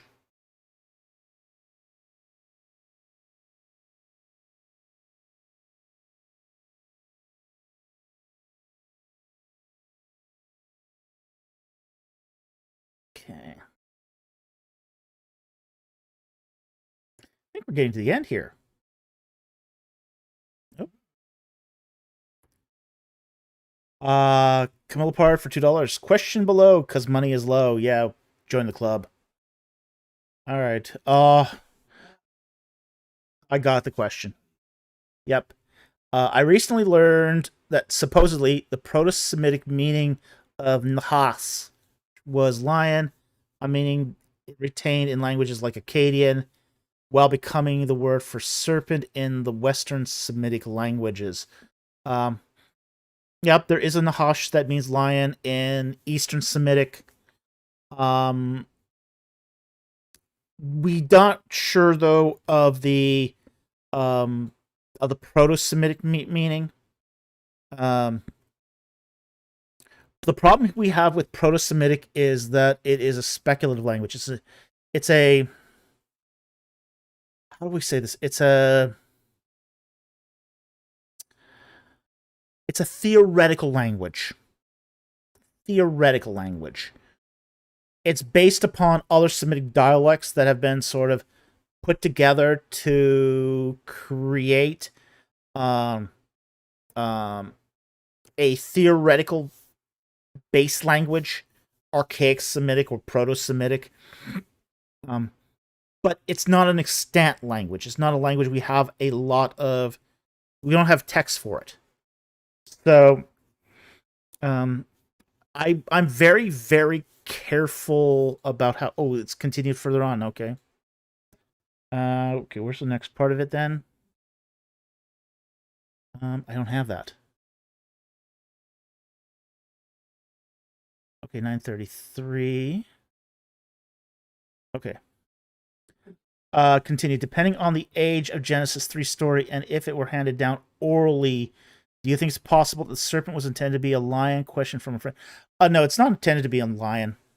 Um, the whole idea of on the belly you shall crawl. Yeah, it's really an allusion to a snake. Because and eating dust. You crawl on a belly and eat dust. Lions don't do either. Okay, first of all, lions don't sit in trees generally. Okay? If they do, they're very confused. Or high. Got into that catnip again. Hanging upside down.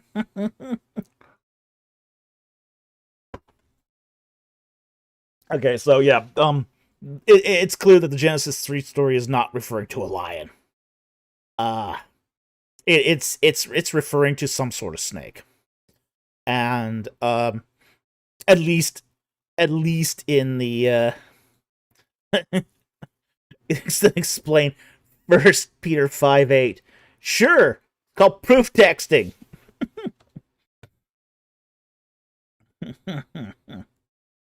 Then explain 1 Peter 5:8 and repent. Oh, I get those types all the time. Let's do that anyway. Let's have some fun. 1 Peter 5:8. Be sober. Be of sober spirit. Be on alert. Your adversary, the devil, prowls like a roaring lion. Like a roaring lion. Seeking someone to devour. Yeah, okay. Yeah, this is called proof texting. It's where you take a one verse out of context and apply it to another. Gotta love that proof texting.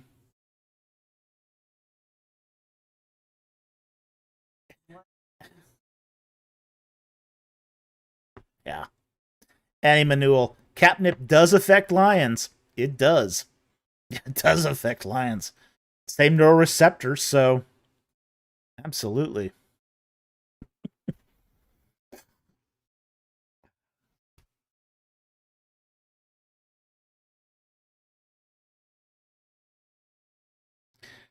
Is this our daily dose of people calling Dr. Falk a heretic who needs to repent? Hey, you know what? The widow hunter of Ron Wyatt called me an atheist at Azor.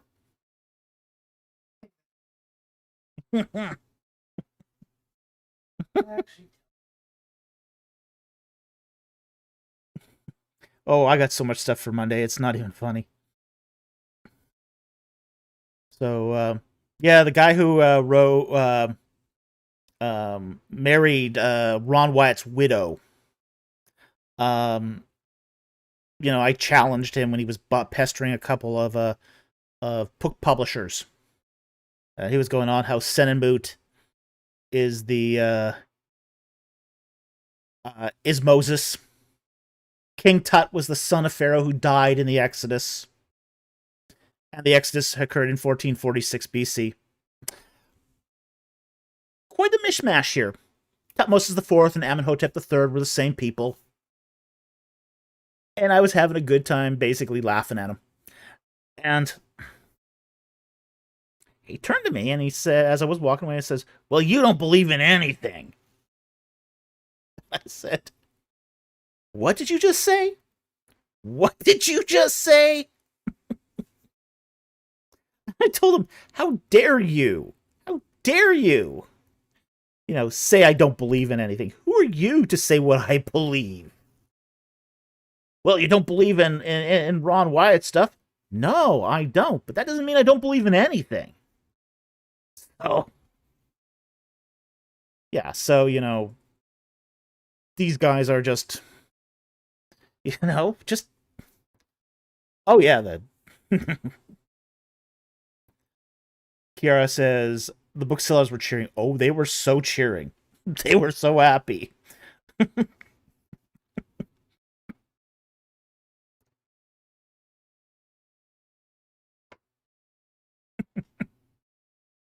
She'd have corrected him on his pronunciation of wrong Wyatts.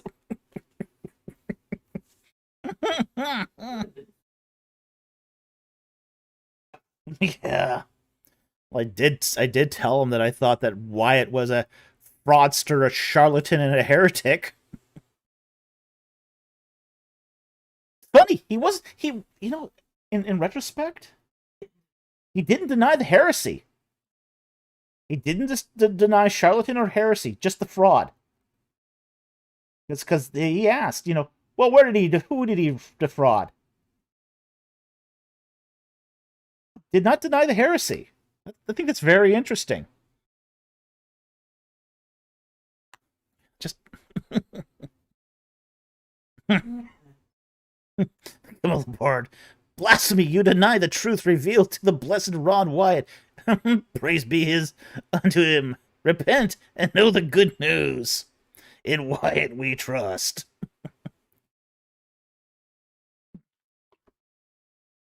Keeps learning. Wyatt is indeed a heretic. Yeah, but I think it's funny that Randall Lee never denied he was a heretic. Just denied he committed fraud.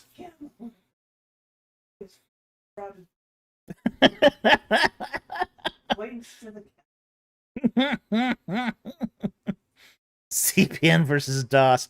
Heresy is fine. Fraud is bad for business. I guess so.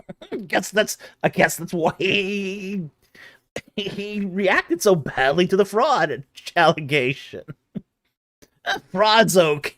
Fraud's bad for business. Heresy, oh, that's fine. You lose your salvation, that's okay. But fraud,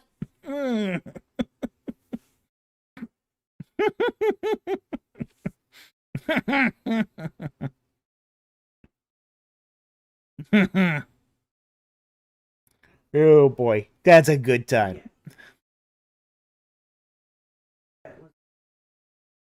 Yeah. Scott Worthen has here wiki citation: Ronald Eldon Wyatt was an American nurse anesthesiast and pseudo-archaeologist. Oh yeah, he was totally a pseudo-archaeologist. He was also a nurse anesthetist too, which means he prepared the room for the anesthesiologist. That's what it means. So basically, a nurse anesthetist is basically somebody who prepares the room. He might give a patient the relaxation shot before the surgery, but the anesthesiologist is actually an MD. Anesthesiologists have to be MDs. So he wasn't the guy like controlling the mask and the anesthetic. He wasn't that guy. He's not qualified to be that guy. So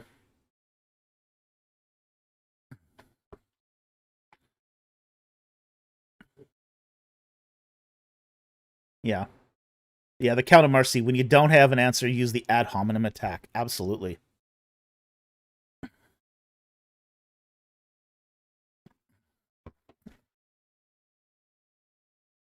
Okay, so that was our fun with Wyatt. By the way, we have a real humdinger we are saving for the Monday video. You got a lot, still got a lot to look forward to. Because something even crazier happened than that. There was a lot of crazy at this year's conferences. Okay, let's go on to the next one here. Close to the end. AJ Higgins asks, did you present at ETS this year? No, I didn't. I was actually too busy with writing CPM versus DOS. How can you have more? Oh, yeah, it was crazy. This one was nuts. No, even crazier than Wyatt. Even crazier than the Wyatt event. But we'll get into that on the Monday videos. Some of it awesomely good, but some of it really off the wall bonkers. All of it very hard to believe. Yeah, all of it very hard to believe, both good and bad, yeah.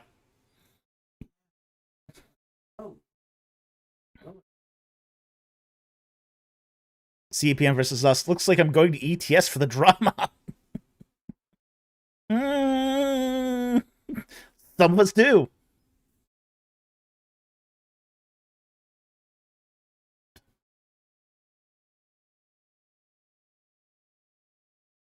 So, did I present at ETS this year? No, I didn't. I was way too busy doing writing, so I didn't have time. I will be presenting at ETS next year, hopefully. I will be submitting a paper next year. I've already got a paper in mind that I want to submit, and a forum that might actually allow me to give it. So, and that's its own piece of crazy. But so yeah, so I didn't present this year. I've sort of eased back to presenting every other year.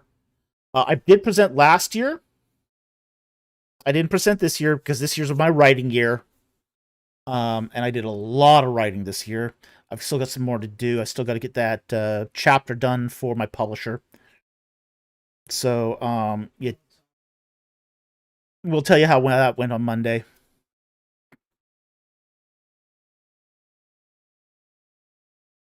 So,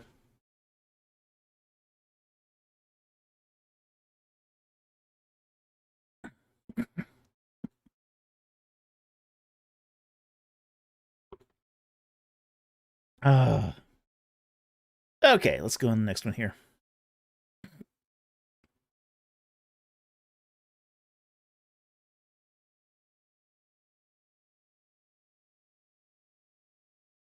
What?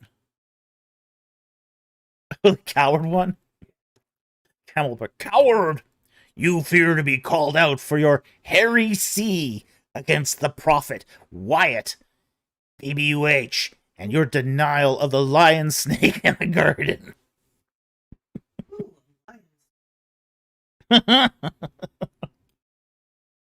When you can't.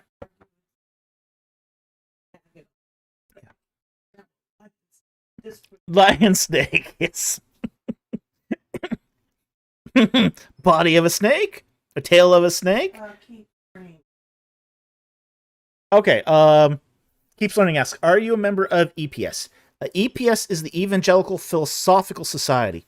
I am not a member. We keep trying to renew Mrs. Producer's membership, and we've had a lot of problems with their credit card system. Okay? They won't take our money because their credit card processor is whacked. We've had a lot of issues with dealing with them and their credit card system. Okay? So, I don't qualify as an EPS member. To qualify as an EPS member, you have to have a master's degree or higher in philosophy, or a philosophy-related subject. Mrs. Producer has that. I do not. I was spouse and toe to the EPS meetings. Okay? Oh no, no, PhD is not enough. It has to be part of that discipline. That's part of the. Yeah, that's part of the academics. I mean, And most academic societies have these rules. you could have. Oh yeah. Yeah. I mean, most academic societies have academic standards. Even the NES has academic standards. You wouldn't know it, but they do. You know, they basically say that you have to have a master's degree or higher in an archaeological discipline. The ETS has academic standards. You have to have a minimum of a THM or a PhD in a cognate field. So I'm a member of ETS because I have a PhD in a cognate field. Mrs. Producer can't be a member of ETS because she doesn't. She's got a master's degree, but that's not good enough for ETS. But she can be a member of EPS because she's got a Master of Arts in Bioethics, which is a cognate of philosophy. I don't have that. So she wins, and I read her journals. I win for ETS, and she reads my journals. Everyone wins.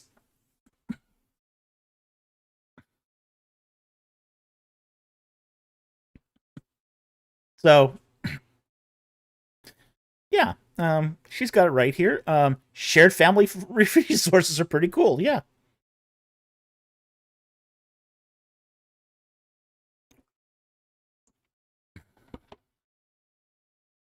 Camilla Part, I feel like I'm developing dyslexia from all these letters being thrown around. Yeah, it happens. Okay.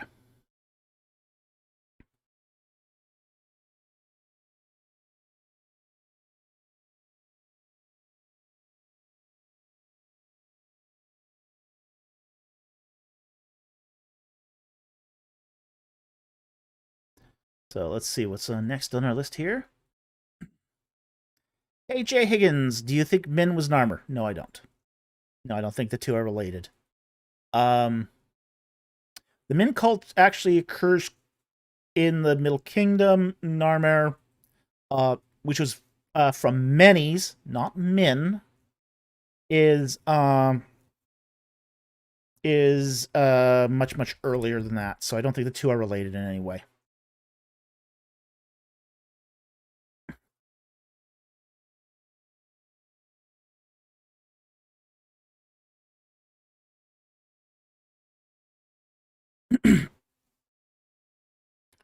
Okay. 47. That's the end here.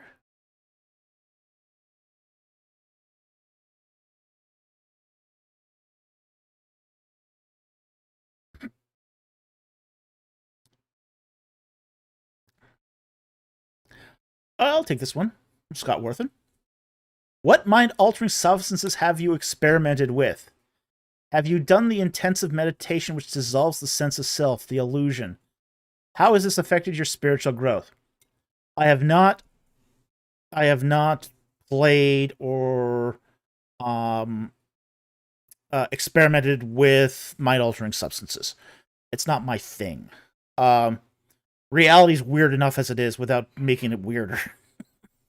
No, never been. It's never been a temptation. It's never been a temptation. You wanted to get weirder? You really want my reality to get weirder? Weirder than it has been. How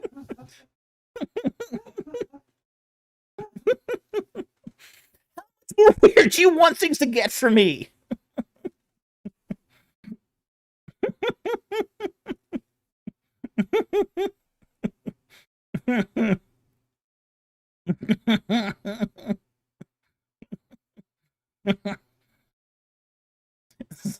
CPM versus DOS. In fact, do we have substances that make the world less weird? Now that I'd get into. Something that would make this world less weird. Wait till Monday and see how ironic Yeah. Yeah, wait till Monday and see how ironic that question is. Jeez.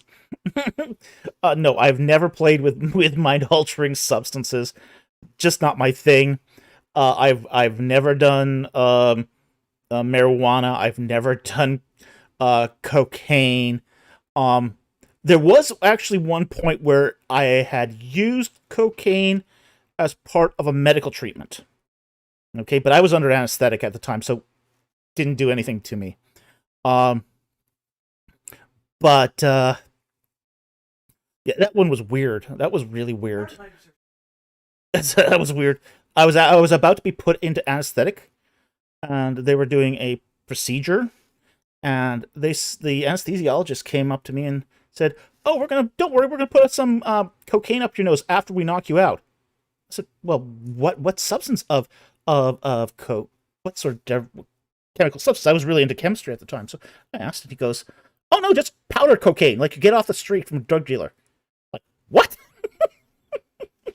What? Was this responsibly sourced?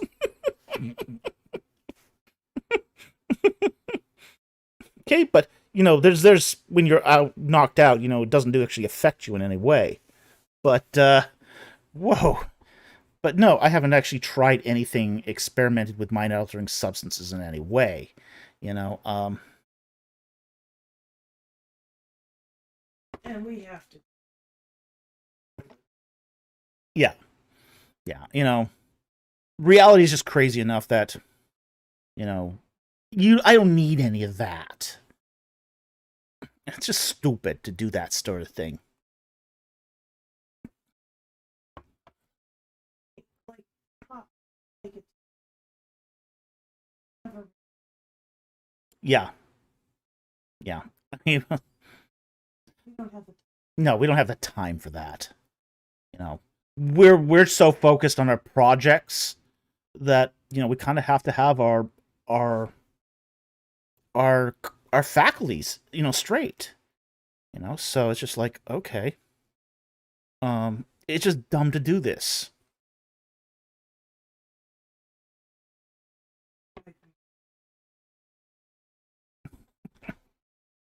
Drugs are Darkblade goes, the High Priest Falcus spoke, and drugs are stupid. Well, generally not. they're not productive. And They're not productive. even the productive you have. Yeah. Yeah, a lot of them end up being counter. Even pain relievers are not without risk. They're not without risk. So even some for medical use, you kind of have to weigh the costs and the drawbacks. The benefits and the drawbacks. Because if you don't, you could end up in a world of trouble. A lot of people who took OxyContin for back pain end up getting hooked on it, and then they end up taking heroin on the street. It's just just really it's a tragic thing, but you have to weigh the costs of any medical treatment. So, and no, I have not tried Blue Lotus either.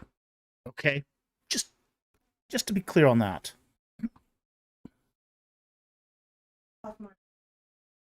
No, he wasn't. MLS Lingo, does Hoffmeyer attend ETS? No, he doesn't. He doesn't go to ETS. He goes to Azor, though. I saw him at Azor. And I did talk to him at Azor. He is... he does not attend ETS. I'm not sure why he doesn't attend ETS. He could have. He was there, physically. But he just doesn't go there. I don't know why he doesn't do ETS. Okay, and I'll be honest. The last couple times I've seen him at Azor, he also didn't do ETS. So it just doesn't. It just isn't one of those things he goes to. A lot of them have sort of gone away from ETS. I s- I did not see Lawson Younger either at ATS. Um, but I saw him at Azor. Dick Averbeck was at ETS, but not Azor. Um, what's his name? Richard Hess. Saw him at both.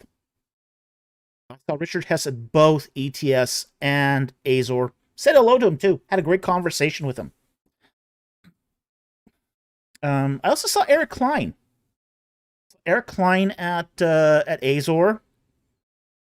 I saw Bill Deaver. Didn't talk to him this time. Didn't get a chance to say hello. Um, but I did see Bill Deaver at Azor this year. So he's still coming to these things. Yeah, Klein was at Azor. Uh, Amos Lingo says Klein was at Azor. Yeah, he was at Azor. I actually said hello to him, asked him how he was doing, how he was keeping up. He's had some tragedy over the years, so it's kind of painful to him to go these things. So I try to stay away from talk about his family. But yeah, he was at Azor this year. He's looking well. He's looking well. He's writing. He's keeping up with his writing. So yeah, that's cool. Um, Darkblade asks, has the goat ever gone to either? Are you talking about Kitchen? Uh, if you're talking about Kitchen, he had gone a couple times to Azor and ETS back in the 19. I want to say 1980s or early 90s, but he never was really big on those conferences. It was too far, too far.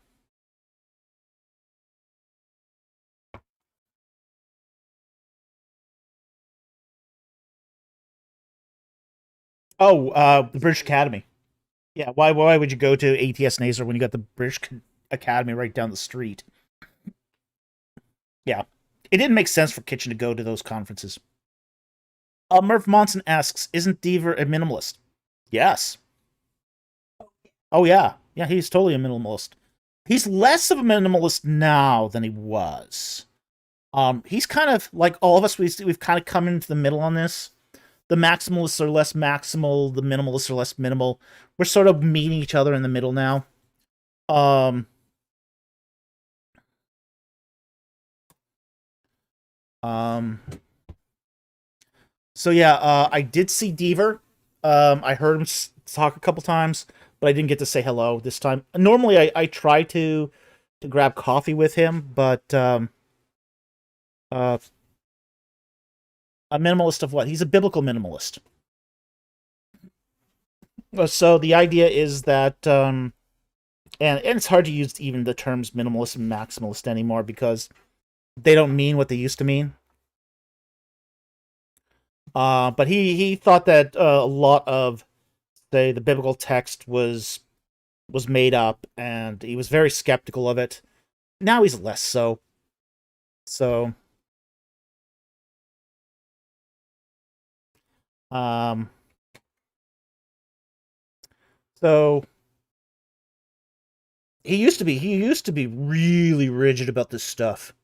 It used to be said that it was a rite of passage to be devered. Um, and I was probably one of the last people to be devered. And to be devered is when you when you give a paper and Bill Deaver shows up and he goes on a rant for 10 minutes about how everything you say is worthless. Um, Now, when I gave my first paper at Azor, I was in a session with Thomas Schneider and what was his name? Sparks, I think was his last name. And Deaver went on his 10-minute rant about everything he said, everything everyone said was complete rubbish. And And I thought at the end of it, he did scarcely commented on my paper at all. So I thought, I actually got away pretty scot-free on this. So I felt pretty good about it. If this is being deavered, that's the worst that can happen. Okay, yeah, no, it's not. I'm gonna do just fine. Just gonna do just fine.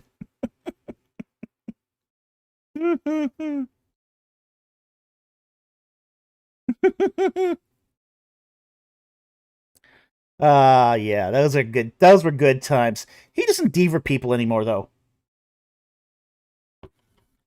He now says mostly nice things.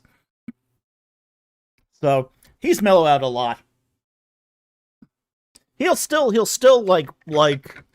um suck the air out of the room for about 2 or 3 minutes, but he no longer just does the 10-minute rants anymore. So dude's mellowed out a lot. A lot of those guys have mellowed out a lot. Must be getting old. The day and age of the Tommy Thompson 10-minute rants, the Bill Deaver rants, they're gone.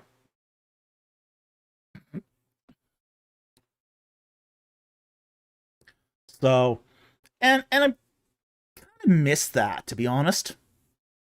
The idea that somebody could go on a rant for 10 minutes because they hate your paper so much. I kind of miss those days. I kind of miss those days because, frankly, it kept everyone on their toes. It kept everybody on their toes that you could be potentially chewed out for 10 minutes. Oh, yeah, it's a filibuster of academia. Yeah. The Camilla part, mellowing out with age. What happened to the days of grouchy old men? They got tired. They got tired. Yeah, being grouchy takes energy. Nobody has the energy for that anymore. As I said, I sort of miss that the academics don't have that Damocles sword hanging over their head, and so they're not on their toes. They're not doing their homework. They're. Oh yeah, we're seeing a lot of lazy scholars now, and I'd love to see a return, but then again, too, moderators aren't tolerating it anymore. Moderators are taking away the mic rather than letting them rant for 10 minutes. So, as I said, I would really kind of like to see a return to that, because I think the quality of scholarship has dropped because that's not a threat anymore. So, I kind of like the idea that we're all mellowing out on one hand, but I'd like to see the rigor back. We're not seeing as much rigor anymore. We're seeing some pretty strange stuff, though. But yeah, it takes energy to be grouchy. It takes energy to do a 10-minute rant. Nobody's got that energy anymore. I mean, even seeing Petrovich mellow out. That was weird. Okay. All right, so let's move on here.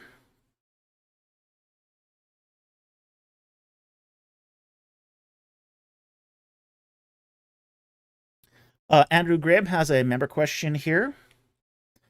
Could it be that some thinks Ron Wyatt was normal? There are people out there that think he's the... he really thinks he was a prophet of God.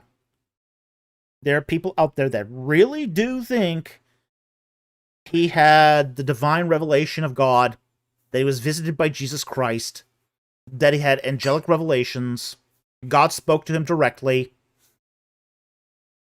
There isn't much difference between Wrong Wyatt and Muhammad. Really isn't. Not dying No. because his widow. Yeah. It's not dying down with his death. We thought we were done with this guy when he passed away. But the internet has breathed new life. He's got more followers now than he's ever had. And his widow and his best friend, keep it alive.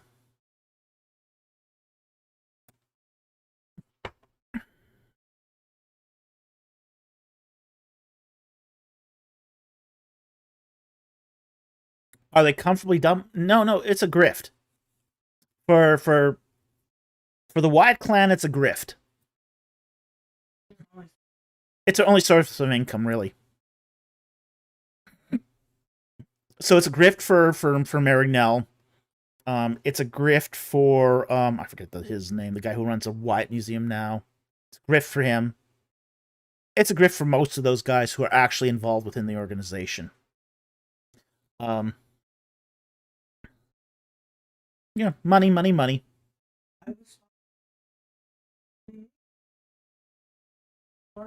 Oh yeah, we were all taught in the 80s that this is biblical archaeology, yeah. None of us knew better. We were all taught that from the pulpit. Yeah, he was a great storyteller. That's the Facts given. wasn't a true story. CPM versus DOS. Grift is the correct words, yeah. Yeah.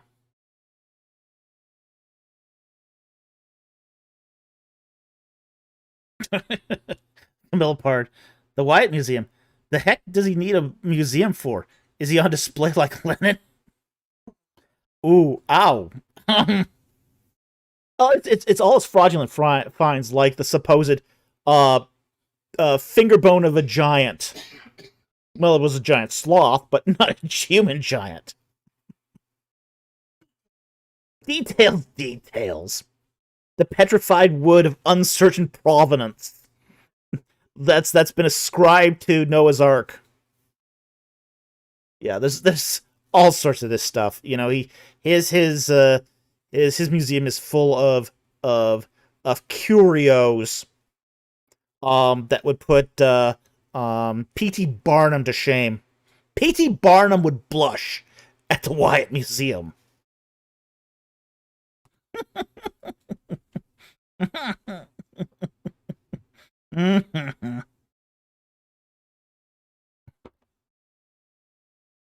Sucker born every minute.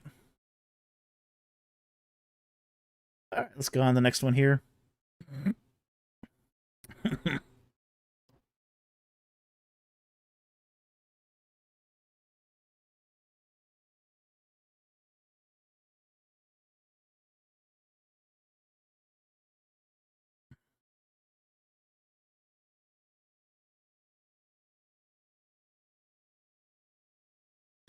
Okay.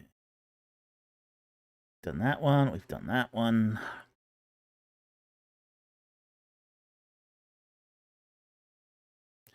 Okay, Ike the Great for $99.99. Thank you very much for that very generous super chat. We really appreciate that. And he asks, do you know of any instances where a Bible author used the wrong Greek or Hebrew word, but the rest of the book makes it clear what they actually meant? In other words, was the word the choice of the biblical authors? Was the word choice of the biblical authors infallible? Okay. It's difficult to answer that question for a couple reasons. It's really hard to say. There's really nothing that we can point out where a Bible author used the wrong Greek or Hebrew word. There's nothing like that in there. Some of it is that Hebrew lexicography is so broad that You could make a dubious word choice and it still could be correct because it fits within the lexical range. So you got that issue on the side of the Greek. If you chose a wrong Greek word, it would be so glaring that it's clearly wrong. Now, with that said, there are what some Bible scholars call uh, idiosyncratic Greek. Okay. Now, when we talk about idiosyncratic Greek, we talk about Greek where it's maybe not the same as formal Koine Greek, but you still get the point. Like, for example, John is infamous for idiosyncratic Greek. He's not a fluent Greek speaker. Okay? This is one of the things that one of the reasons why we can tell John wrote certain things too, is his Greek is very idiosyncratic. It doesn't follow the conventions of, say, high, beautiful Koine. They're sort of it's got that feel of Greek as a second language. So, like for example, when he says, writes down, I am the one who was, who is, and is to come. The tenses that he uses in those statements are what would be called idiosyncratic. They don't follow necessarily the logical progression of those tenses. But it's still clear what he means by who was and who is and is to come. So,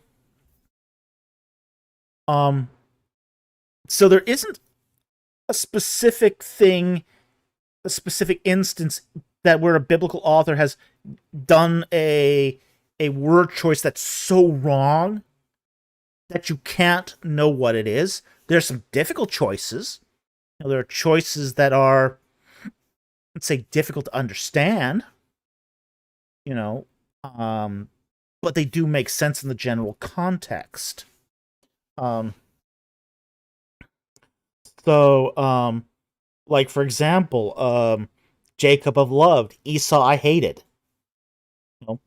Okay, the where it's written Esau I hated, difficult to understand. Difficult to understand why one of Isaac's children would be hated and other is loved. But it does make sense in the biblical narrative overall, given Esau's choices in life. So, you do have to sort of go. it's because Esau was a ginger, duh. Could be. Everyone hates gingers, right?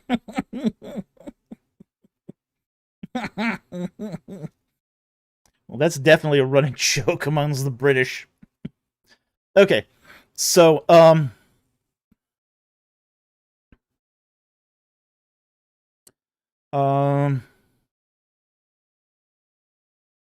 so there are sort of things that are sort of idiosyncratic, or where the word choice doesn't sort of hits us as kind of being potentially, well, is this really what was meant?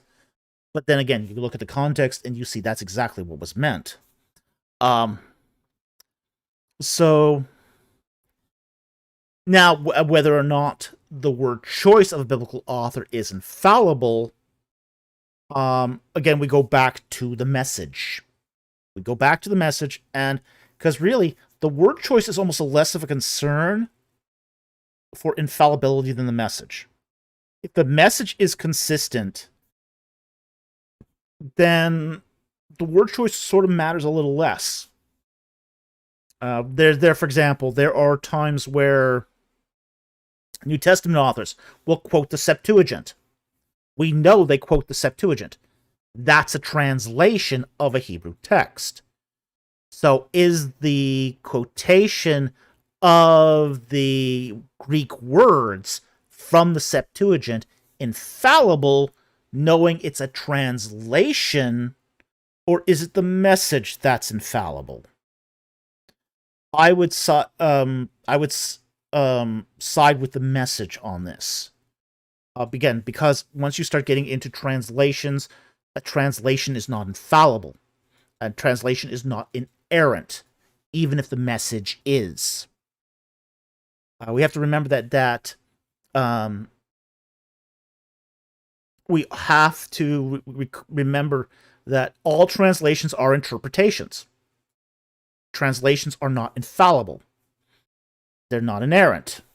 The original source texts can be inerrant and infallible, but the translation cannot be. So when the New Testament authors quote the Septuagint, we have to look then to say, okay, is the message inerrant, infallible, or is it the words? And in that case, you're almost forced to concede that it's the message, not the words.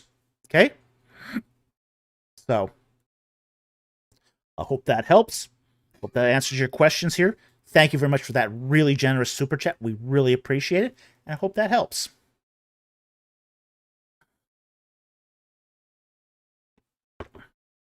Okay. Next one is from John Bullerman for 20 Canadian. Thank you very much for that super chat. Few years ago, experimented with mushrooms. Academic psychological investigation. Sure it is. Likely story, John. Likely story. Yeah, actually, I know you did, so. Had an impact on the physical world around me. Ooh. Part of the reason I ran back to church because spiritual doors are real. Run. Boy, now that's sobering advice. Yeah, absolutely.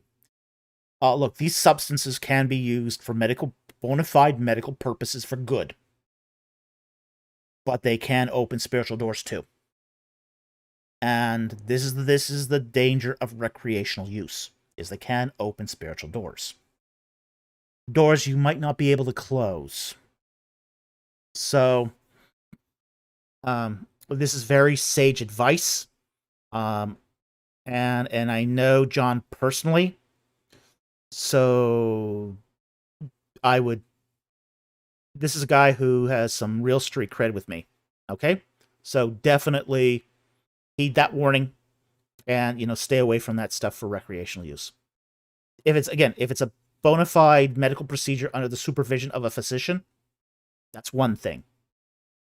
But if you're doing it on your own for recreational purposes, there's danger there.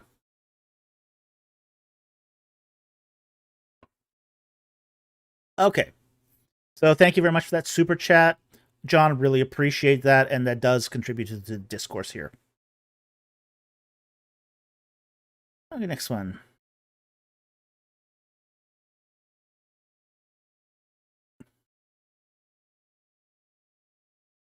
I'll take this one from Scott here.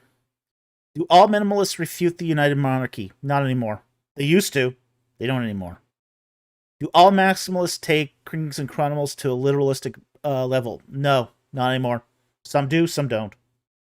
So, again, minimalists have become less minimalist. Maximalists have become less maximalist. So, we don't.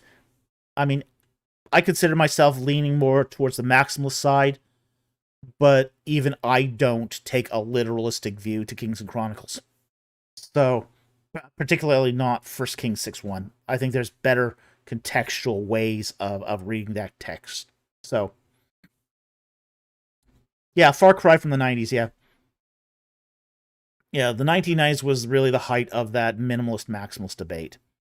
And since then, both have kind of, as I said, moved towards the middle.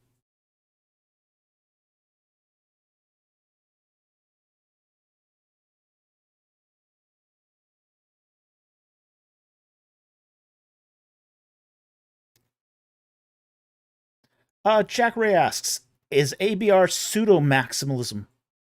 Ooh, that's actually an interesting question. Okay. ABR is the Associates for Biblical Research. Well, we'd have to define what we mean by pseudo-maximalism. A false maximalism where they are literalism, they are literalists. They don't always do literalism, though. On the surface, they say they do. Like, for example, they are maximalists when it comes to numbers. Especially numbers in genealogical or chronological, what they see as genealogical or chronological data.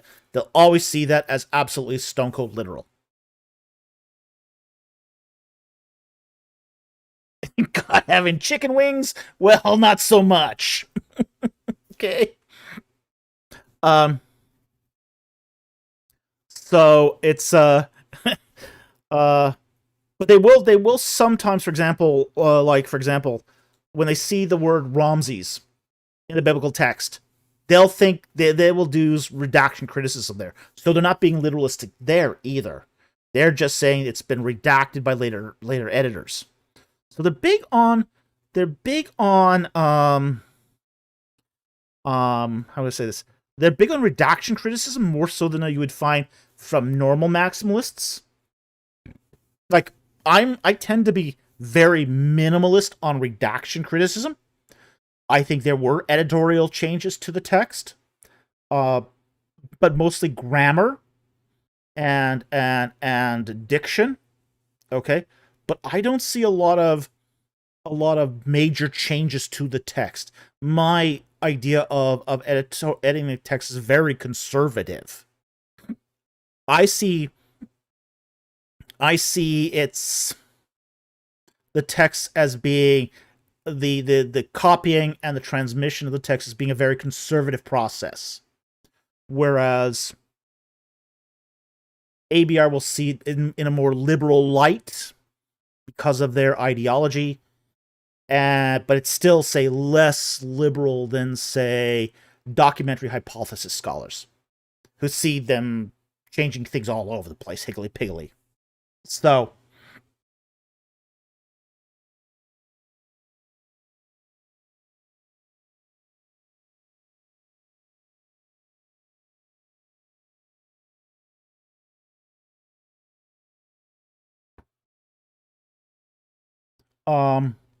Scott says, yes, it is so pseudo-maximalist and heretics to us early Exodus daters. ABR are early Exodus daters. They're dyed-in-the-wool Exodus daters, so I'm not sure what you mean by that they're heretics. Okay, but it seems kind of strange to me, but okay.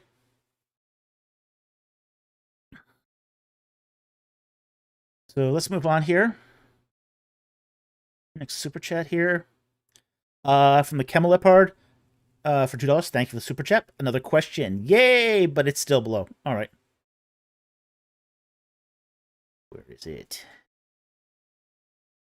Yeah, I'm on the Camel Leopards. $2 one. I don't think I've gotten to the $1 one yet. He says, I'm working on a questionnaire in order to interview different church leaders in my area. I have 7 categories. Ecclesiology, bibliology, theology, cosmology, hamartology. Ooh, nice. You don't see people do questionnaires on hamartology anymore. For those of you who don't know, that's the study of sin.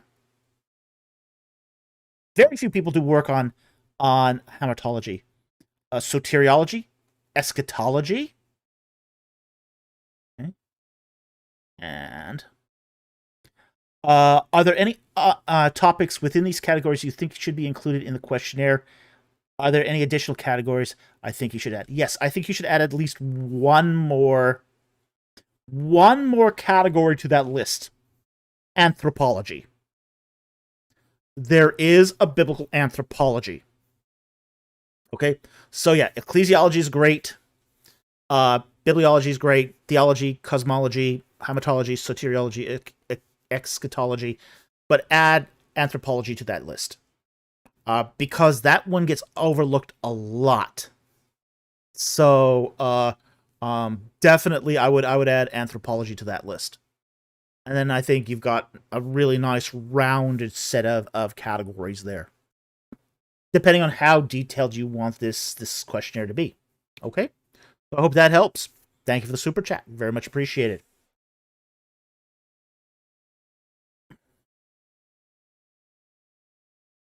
Lou Sandoval asked the question: who are most likely to be Gog and Magog today? Um, I'm going to defer here. I think the best resource I have here is Paul Lawrence, who suggests that Gog is essentially a place in Turkey. Okay, so Asia Minor, and I think that's probably the more or less the consensus view on this. So, um, we don't know. Basically, Gog and Little Gog is essentially what we're talking about here. Gog and Magog, but Hagag, there seems to be some play on the word of where it's Hagag, the Gag, and the closest reference we have is to a king in basically, I think it was one of the Neo-Hittite states. So a lot of scholars will say that this is Turkey now. So that's where it would be today. So I hope that helps. Thank you very much for super chat. But it's been a long time since I looked at this, so but that's what I believe Paul Lawrence said.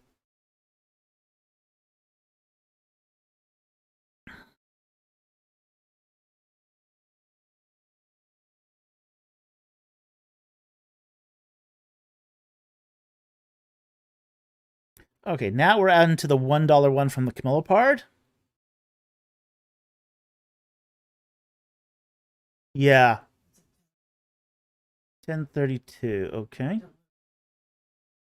Okay, here's the question here. From Deliverance Now Ministries. Hey, how's it going?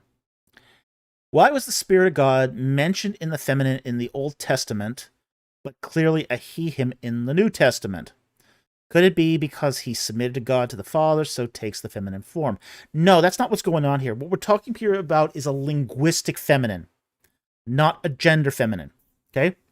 And that's really important, that we talk about here linguistic feminines versus gender feminines. Okay? Like, we don't have this so much in English, but there's a lot of languages that do. Okay? Like when I was taking French, le professeur. The teacher. Doesn't matter if the teacher's male or female. I had to get corrected on this many times, so okay. So, my French teacher in high school was a woman.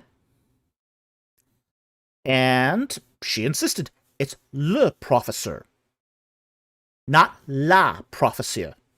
Okay? Because professeur is masculine.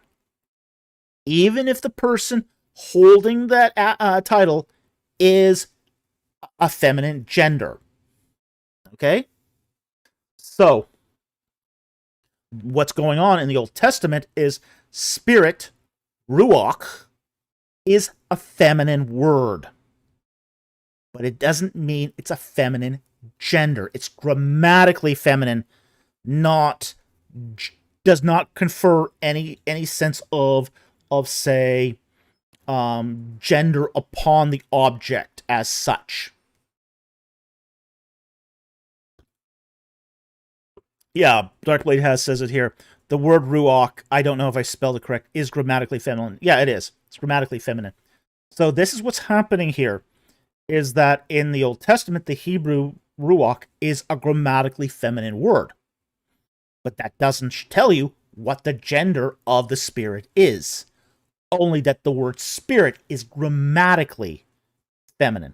And we see this all the time, there are many words in languages that are grammatically one way or the other, but that doesn't tell you what the gender of the item is. It's like when we talk about boats in English. A boat in English is always she, but a boat doesn't have a gender. Cars are usually feminine. Okay. Yeah, okay, I'll take that for verbatim. But yeah, it's one of those things. It's grammatically feminine, even though it has no gender as such, or may have a gender that contradicts uh, what you would expect from the grammatical structure.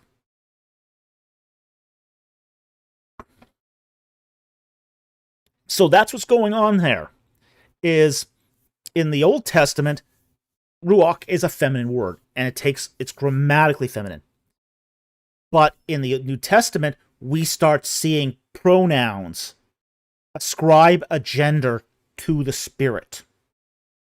So this is why, for example, in the Old Testament, we don't get that information of a pronoun ascribed to the ruach, but in the New Testament, the pneumatos is ascribed a gender through a pronoun. So, Tim Yara says Polish and German have words for a girl, das Mädchen, which is grammatically neutral, not feminine. Yeah. So you cannot take the grammatical gender and apply it to say the gender of the object. This is just how grammar works. Okay? So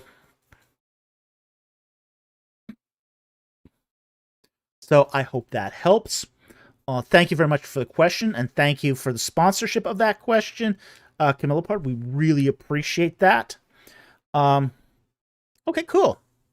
And he says, that was very helpful. Thank you. Okay. We're glad you could be with us tonight, Deliverance Now Ministries. We hope you found that edifying. We just have to keep our category straight here. There's a grammatical gender, and then there's a physical gender. Okay? So just keep the category straight and you'll be fine. Okay? So thank you very much for the question. It was a great question, and we really appreciate it.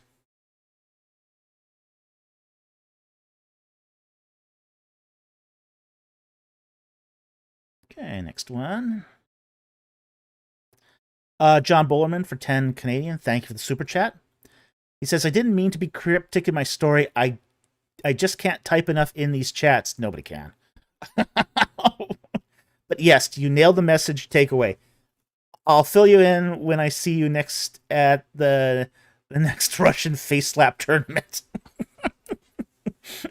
Oh, that'll be fun. It's always a good time.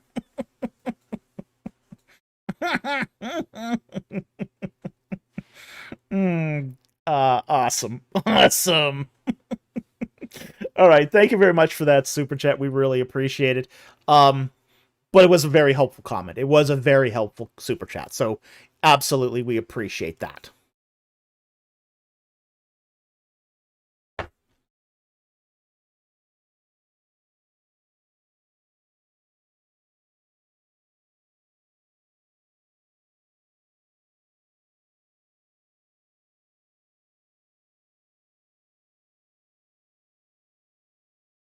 Milky Doug asks the question, what's the difference from schematic versus idealized numbers in 1 Kings 6? I don't know what you mean by schematic. I know the idealized numbers are idioms. Okay, they're idioms. They're not meant to connect the...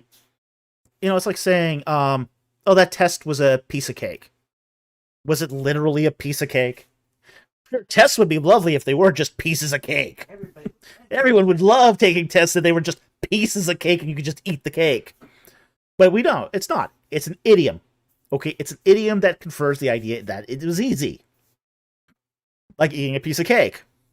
Or 2. Or 3. Okay, but so we do know that Hebrew had idiom numbers that were idioms. Okay. Schematic equals thematic. That doesn't quite clarify it. I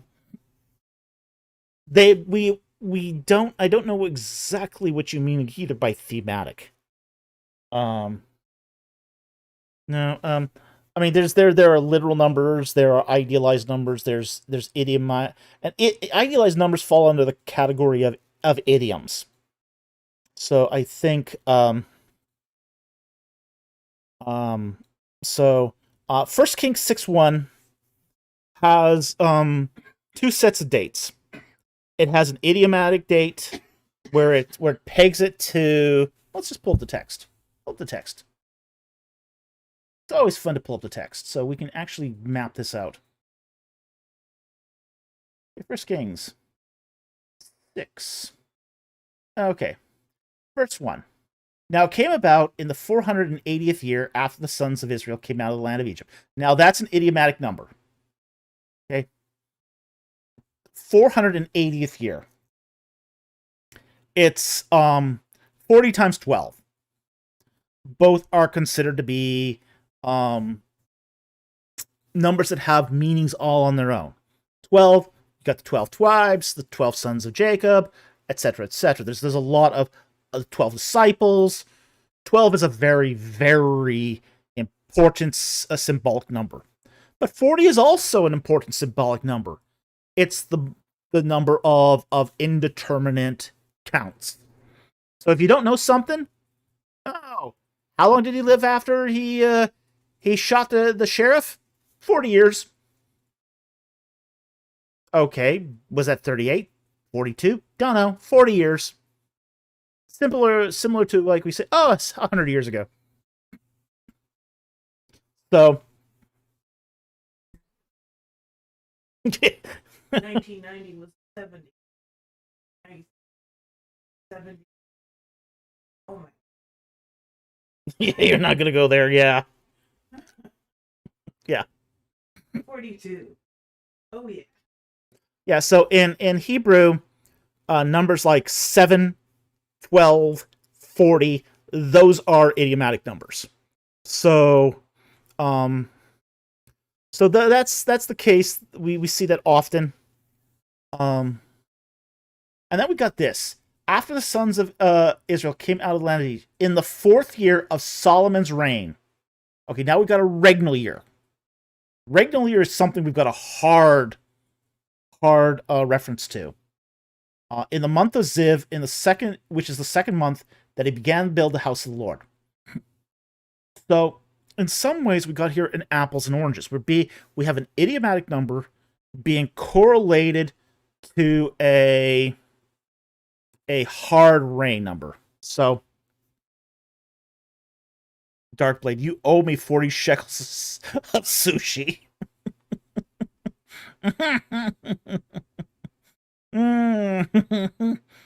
That's a lot of sushi.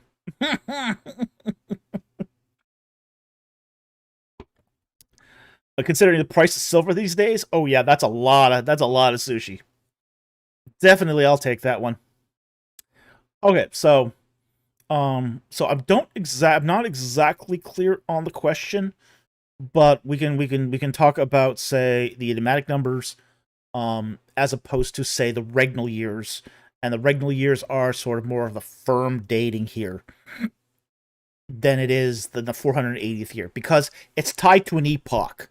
And we find this pattern often.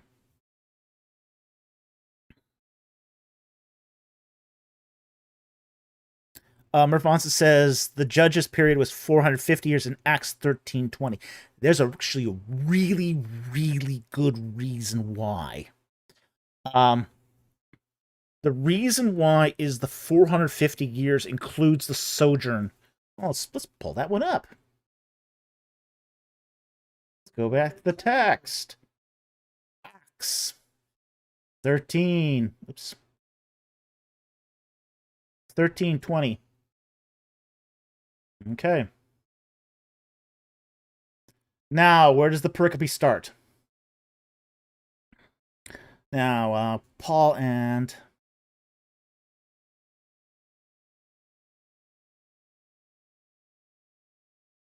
Start here at verse 16. Okay? And Paul stood up and motioned with his hand. He said, Men of Israel, and you who fear God, listen. The God of this people chose our fathers and made the people great during their stay in the land of Egypt. And with an uplifted arm, he led them out from it. And for a period of 40 years, he put up with them in the wilderness. And when he had destroyed 7 nations in the land of Canaan, he distributed their land as an inheritance. About 450 years. Okay. So, when he destroyed 7 nations of the land, he distributed the land as an inheritance. About 450 years. So that's not actually talking about the period of the judges. Not talking about the period of judges, because you have to take all of that prolegomena going back to Egypt, and really to when he chose our fathers. So God of this people chose our fathers and made them people great. So that's the beginning of the clock. That's where the clock begins. Okay? So this is not the land of the judges, time of the judges. And the destruction of the 7 nations happens.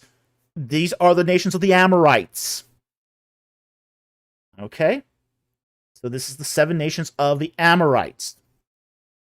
About 450 years. So you're going to have to include, say, the couple of years. Basically, there's 5 years where they do battle with the Amorites. That's the 5 nations. Okay, so that's the 5 nations. Okay, but the choosing of the fathers, that's going to start with the second prophecy of Abraham. Okay, and also we're going to have to work in there as well, say the 20 years of Jacob, because that's not usually included in the 400 years. Okay, where it says that Jacob, they sojourned for 400 years in Egypt and Canaan. The time Jacob spends with Laban is usually excluded from that 400 years. And the reason why is because he's outside. He's outside of Canaan at the time. He's actually in Syria. So, and the fact is that Paul here is giving you an approximate. Okay? He's giving you an approximate, not an exact date here. So this is why he's sort of spitballing it. Okay? Paul is spitballing it here. Which, okay, that's fine. Absolutely. There's nothing saying he has to count up all the years.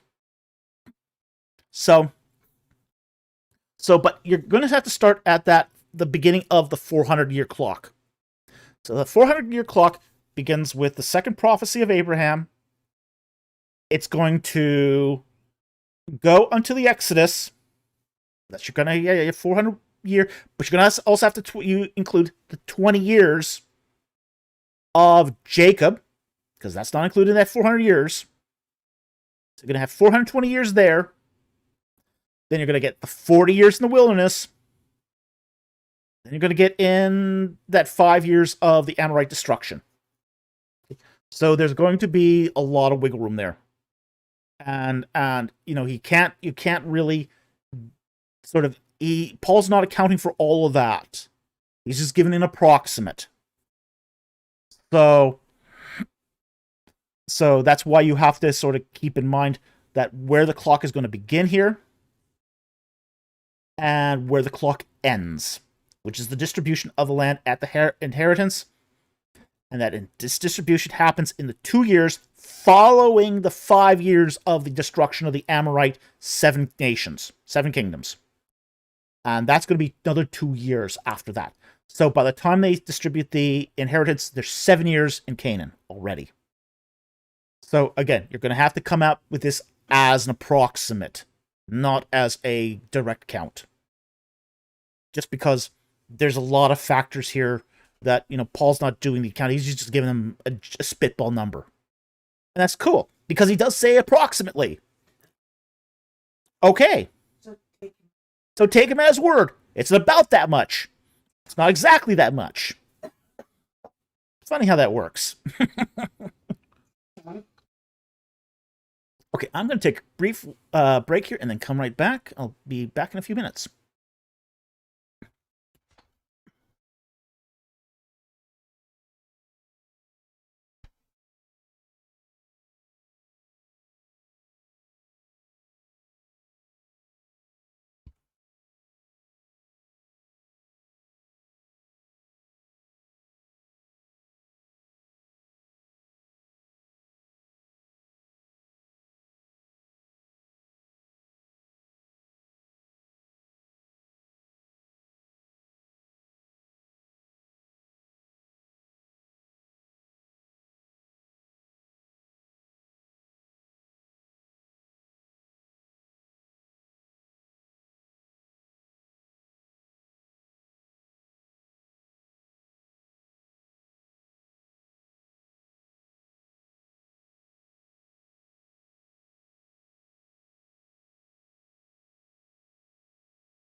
Just had a bunny try to make a jailbreak.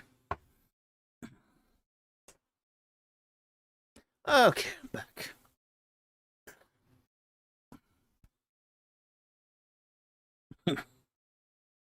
Okay. Bunny cam. Yeah, we need a bunny cam. All right, we're back here. Although the bunny tried to make a break for it, so.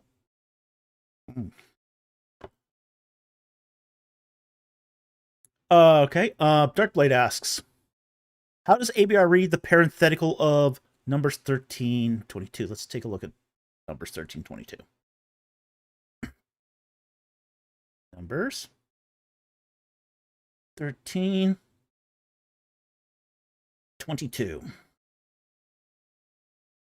When they had gone up into the Negev, they came to Hebron, where Ahiman, Sheshai, and Talmai, the descendants of Anak, were. Now Hebron was built in the 7 years before Zoan in Egypt. Okay, this is going to really depend if you're dealing with a Masoretic text maximalist or one of the, say, more Septuagint-leaning ABR people. You get both in ABR. You get people in ABR who lean more to the maximalist of the Masoretic text, and those who lean more towards Septuagint readings. Most of the Masoretic guys might lean hard on this. Yeah, that Hebron was built 7 years before Zoan in Egypt. That's definitely a scribal gloss. Every scholar recognizes that as a scribal gloss. The ABR guys, it's really going to depend. Okay? Again, it's going to depend. Some of them are really hardcore Masoretic text maximalists. Some of them will say, if it's in the Masoretic text, that's it. That's the end of the debate. It's almost like a King James only kind of thing, where they'll really sort of go overboard on that. But you do get some people in ABR that also are now, I'd say, Septuagint maximalists instead, and they will prefer a Septuagint reading, and those guys will probably recognize this as a scribal gloss instead. So it's going to depend on which one you're talking to ultimately. So I hope that helps. Thank you for the question.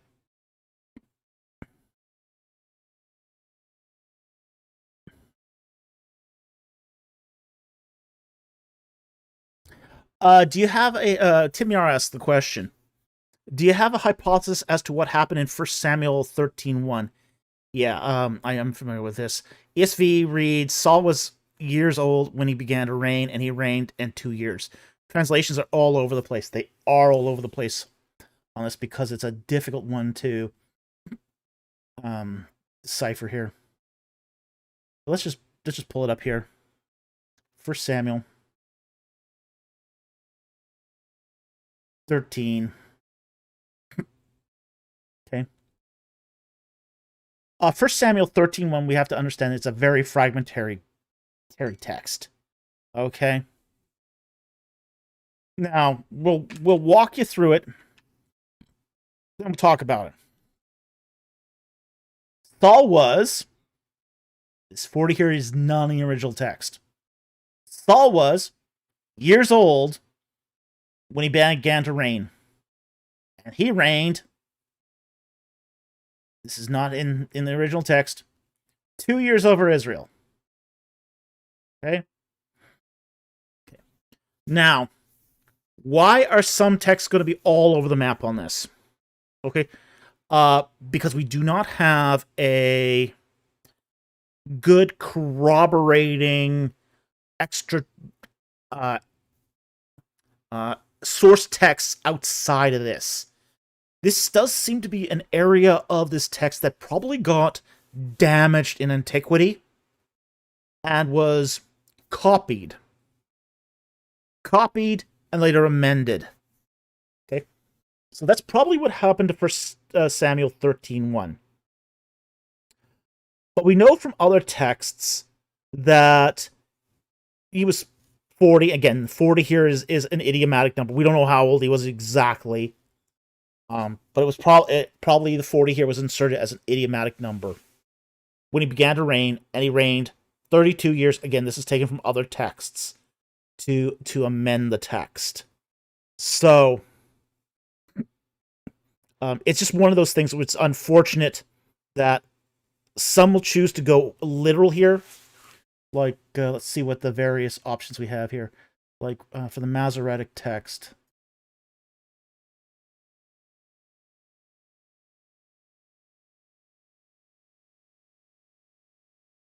Yeah, it just says, and years. 2 years. He reigned as king. Yeah, so it's very fragmentary in the Masoretic text. What does the Septuagint say?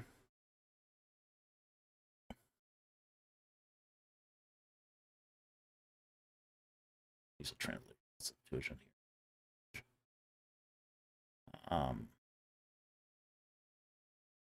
Yeah, the Septuagint doesn't even have 1 Samuel 1. Okay? So that kind of tells you how fragmentary this is. So that even at that the 1 Samuel 13, it's so fragmentary apparently that the copy of the Hebrew that the Septuagint translators have is already very badly damaged.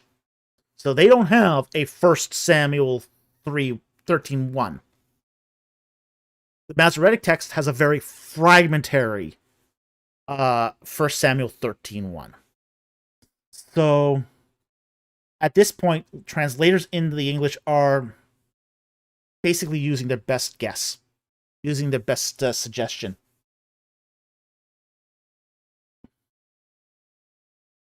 The Vulgate says, according Darkblade says, the Vulgate says he was 1 and reigned 2 years. Yeah, well. But then again, too, the Vulgate is just taking the Masoretic text here and translating what's there. So basically, it just, if you take this literally, it's just like Saul was years old. Year old. Literally year old. Yeah, Saul was old. He'd already prophesied, so. And reigned 2 years. That's all that's left of the text. So it's kind of easy to see what happened here. Most likely this was a chapter break. So maybe a beginning of a new scroll or something. Where at the beginning it got sort of moth-eaten. So Keeps Learning says, but verse 1 wasn't added or a scribal gloss. Oh, no. I don't think verse 1 was added or a scribal gloss. No, it's not that. Scribal glosses don't work that way. Scribal glosses don't work by adding fragmentary texts. The way scribal glosses generally work is they take an existing text and they add stuff into it. Okay? Baby Saul pulling high-strung bows and swinging swords. That's could be. Okay. Camilla Parr might have been deliberately removed as some sort of slight against Saul. Yeah, but then they would have just removed the whole text. It doesn't make any sense for them just to remove a couple words out of the middle of the text. That's not the way this works. As I said, the most likely expectation here is that the text was damaged. It was written on parchment or papyrus. Some bug got in there and ate the words. That's really the most likely situation. And given that it's at the beginning of a pericope, it's more likely that that's where you're going to get damage. You're going to get most likely you're going to get damage at the beginning of a text. Okay? There's a reason why, and if it's at the beginning of a scroll, it's exposed to the most elements. So the beginnings of text tend to be the most fragmentary, the most moth-eaten, the ones that are most susceptible to bug damage or mold.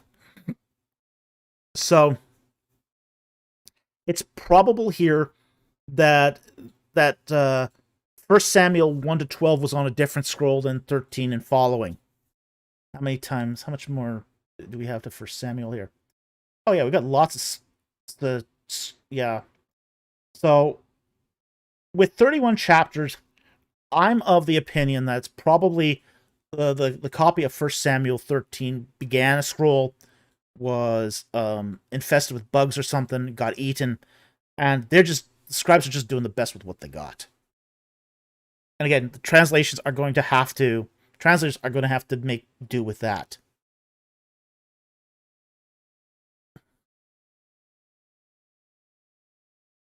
Scott says, such a typo could only be done if there were a very few copies in circulation, or during literacy being at a low ebb. Yeah, and that happened. There was times when literacy was at a low ebb, and there was a time when very few copies were in circulation. The fact is that 1 Samuel was not exactly a high priority book to ancient, Iron Age readers. So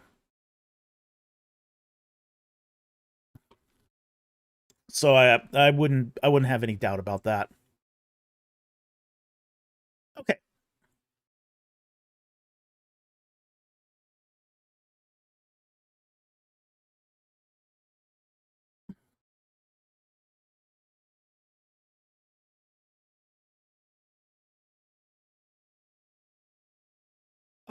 AJ Higgins, composer, asks, do we have evidence that the Egyptians would use intelligent tactics to gain information out of their enemies or neighbors, like Joseph with the cup in the sack?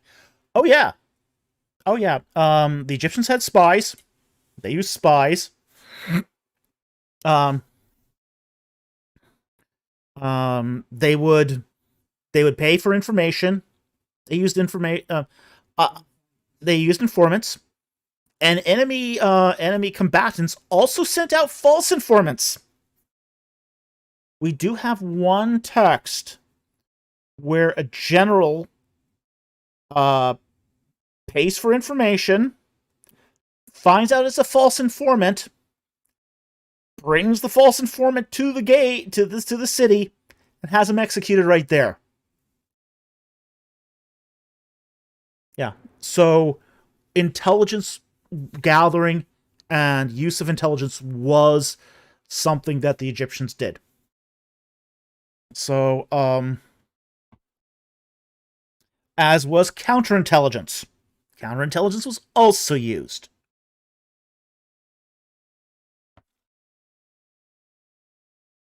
So, yeah.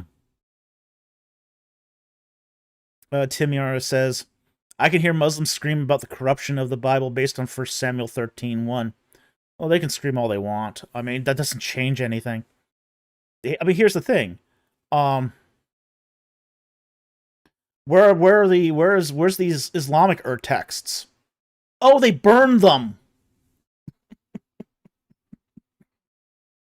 How convenient. They took the original manuscripts and they burned them. It's the proof. The proof. Yeah, well.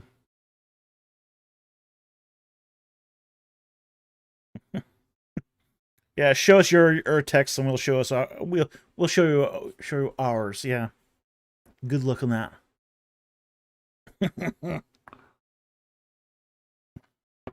Hey, at least we didn't go out of our way to destroy the texts.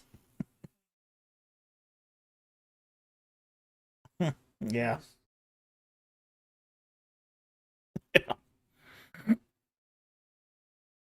Yeah, we didn't go out of way to destroy our autographs. Islam did. Okay.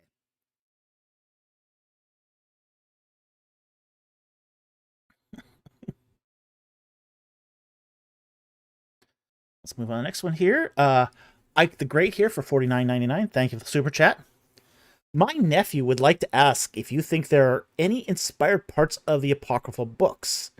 Not just some of the historical aspects are consistent. I don't think that the Apocrypha is inspired, okay? Now, the Apocrypha went through the same canonicity process that the other Old Testament books did, okay? And they were essentially excluded from canon. Now, we have to understand that the way canon worked in the Old Testament was, you had the Great Council of Ezra and Nehemiah, and they set forth the rules of canon. Okay, you got to know. It's had to be a book that was presented to the temple. Okay, it had to be a book that if it's a prophecy, the prophecy came true. There can't be any glaring historical mistakes, and it can't be pseudepigraphal. That is, if it's ascribed to somebody and that somebody could not have written it, there's a lie in the text. So that would basically preclude it from being canon. Okay? All the apocryphal books have failed the Ezra-Nehemiah canonicity test. So there might be good stuff in those books. Look, I mean, there are aspects of the Apocrypha that contain wisdom, that contain some historical information. But that doesn't make them inspired. Okay? In the same way that, say, the dialogues of Plato contain stuff that's has wisdom. That's, has historical facts in them that are really interesting. Yeah, that Nebuchadnezzar reigned in Nineveh is not a good look. It was not a good look in Judith. Okay? Oh. Ooh. Yeah.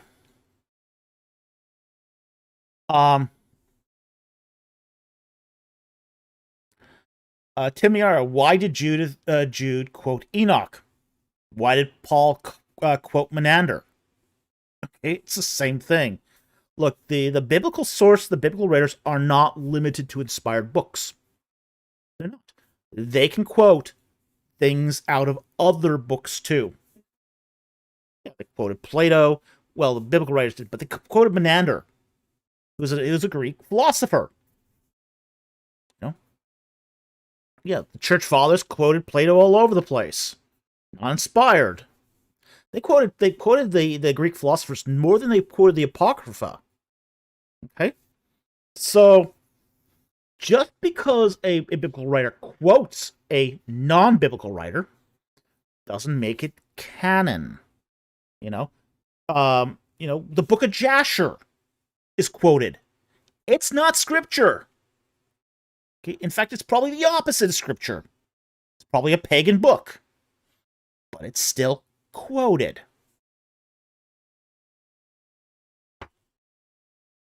So, while it can, while they see a lot of them too. For example, like there's a quote when Jamis and Jambres, contested Moses. Well, that is not exactly a historical event. That's an idealized, basically a Jewish mythological retelling of the Exodus conflict between Moses and the magic. There's nobody in Egypt called Jambres and Jambres. It never was. Those are Semitic names. Those are not Egyptian names. But a lot of like, for example, Paul will quote a was it a Greek philosopher when it talks about the Cypriots in unflattering terms. Now, he's not saying that the Cypriots are unflattering, but he is saying that this is something that's commonly held to. It's an aphorism. So sometimes they're quoted. These non-biblical writers are quoted for their aphorisms. Their aphorisms, their idealizations. The Cretans, yeah, that's the Cretans. Sorry. Yeah. But there's a lot of places where biblical writers will quote these secondary sources because they want to prove a point, not because they're saying that it's scripture. So that's what Jude does when it quotes Enoch. It is quoting something that's not contained in scripture, but proves the point. Now, in the particular case of Jude, you have to be really careful with Jude too, because the grammatical structure of Jude can lead you into a very, very wrong direction, because Jude is not taking the Nephilim view of Enoch. He's taking the did not keep to their abode view of Enoch. Okay? So Jude is being very, very selective about what he quotes from Enoch. This is not the same as a full-throated endorsement. So he's taking one really fine point to drive his argument. So we have to also be careful not to overread how much of Enoch is being taken into Jude. So we just got to be really careful about that.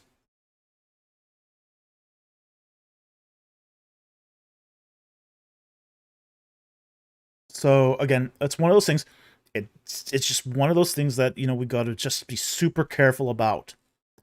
And I don't think there's anything in the apocryphal books that are inspired, personally. Inspiration is a high bar. It's a very high bar. And you have to have a lot of it's such a high bar that very few works can achieve it. So begone parallelomania. Yeah.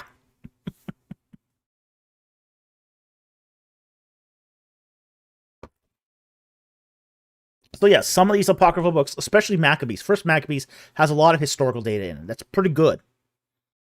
Spiritual stuff is complete trash, but it's got some historical aspects that are very good. But you can say that about a lot of Greek works too. That's the idea of using apocryphal books as wisdom. Not a controversial thing. You can use Greek philosophers for wisdom. You can use Egyptian prophets for wisdom.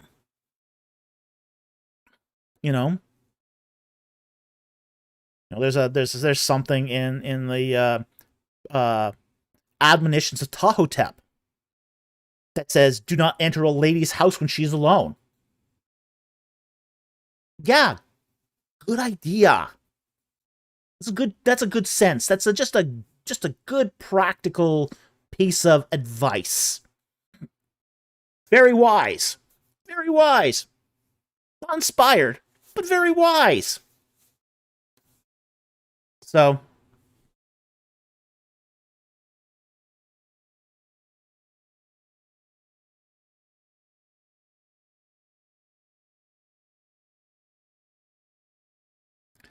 yeah. So again,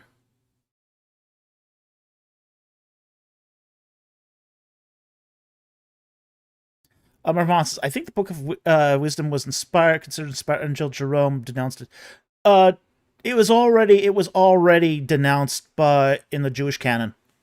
Okay, Jerome basically followed it. Okay, it was not. Here's the thing with the Book of Wisdom. It was not considered inspired by the time of Christ.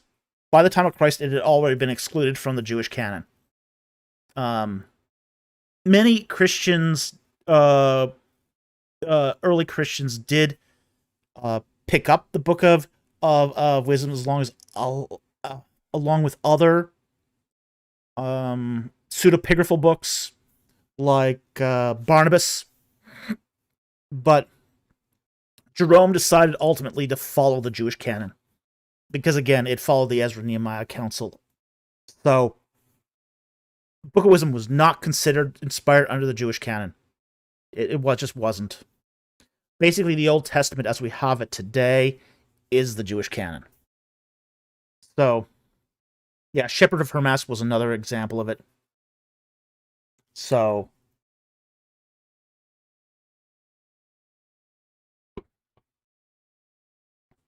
yeah, Hermas is another one example of these, which was very widely circulated amongst, say, early Christian groups. But when it came time to the translation of the texts and, the translation of the Vulgate, it was excluded from basically being considered as expired. So, unfortunately, Ike the Great, your nephew, expiration is kind of an all or nothing proposition. It's either all of an apocryphal book is inspired or none of it is. Because that's how inspiration works. So you can't just say parts of it are inspired. It's an all or nothing. So if the whole book is inspired, it's inspired. If part of it's not inspired, you just can't sort of pick and choose here. Unless, of course, it's a scribal gloss. If it's something that a later editor put in, it might be inspired, but then that gloss is not inspired. So, it's... most of the apocryphal books will not meet that threshold. Not by a long shot. So, I hope that helped. Thank you very much for your question, and thank your nephew for asking that question. It's great to hear that he's listening. So, thank you so very much.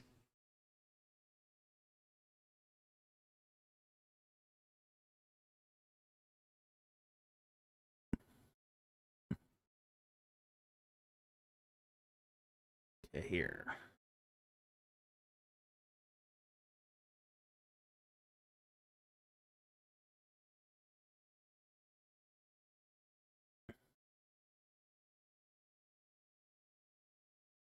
I think we're at the end of the super chats here, but I'm checking here. Yeah, I've answered a lot of questions along the way. Yeah, that's at the end. We're at the end. End of the questions. Woohoo! All right, awesome.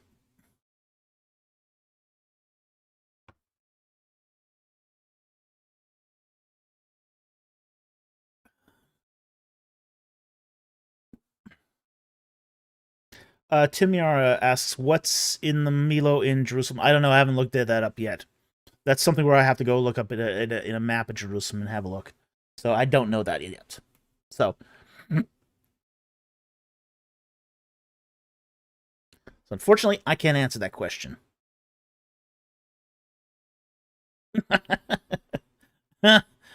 Scott, throw money into the curiosity satiation till people.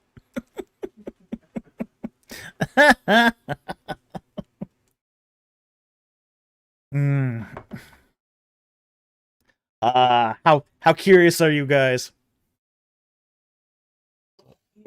I think I answered most of the non-super chats too, so I don't think we have anything else.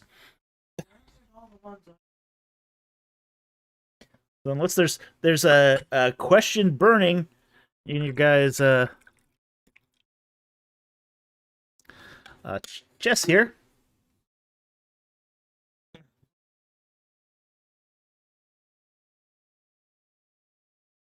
Gaez. Darkblade asks, what was your motivation for getting the Gaez book? It's one more Semitic language I don't know. So, yeah, I thought it was cool. It looked interesting, so I just picked it up.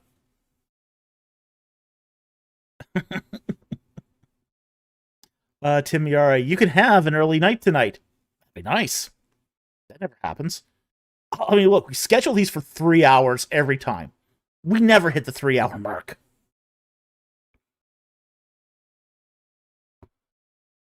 So I think we're there. I think we've covered everything.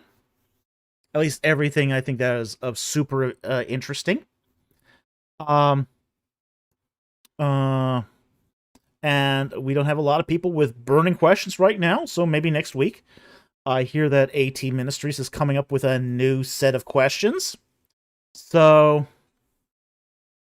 so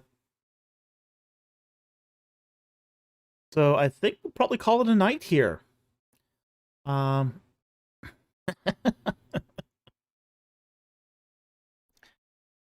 Tim says, it's become a tradition that every time you say we might have an early night tonight, it's like a 5-hour live stream. Well, I think we're going to call it tonight here. So I'm going to basically, we're going to start shutting things down here. Okay. So, we want to thank you all for joining us tonight. I want to thank our Super Chat supporters. You guys are basically 90% of our income, and we really appreciate that. So, thank you so much for your support of this channel. You guys keep these live streams growing, and we really, really appreciate it, because without you, we don't get to eat, and if we don't get to eat, we don't get to do these live streams. So, we are really, really grateful for your guys' support of the ministry. Also, we want to thank those who are Patreon subscribers, who generously give and just really help us to keep the equipment going.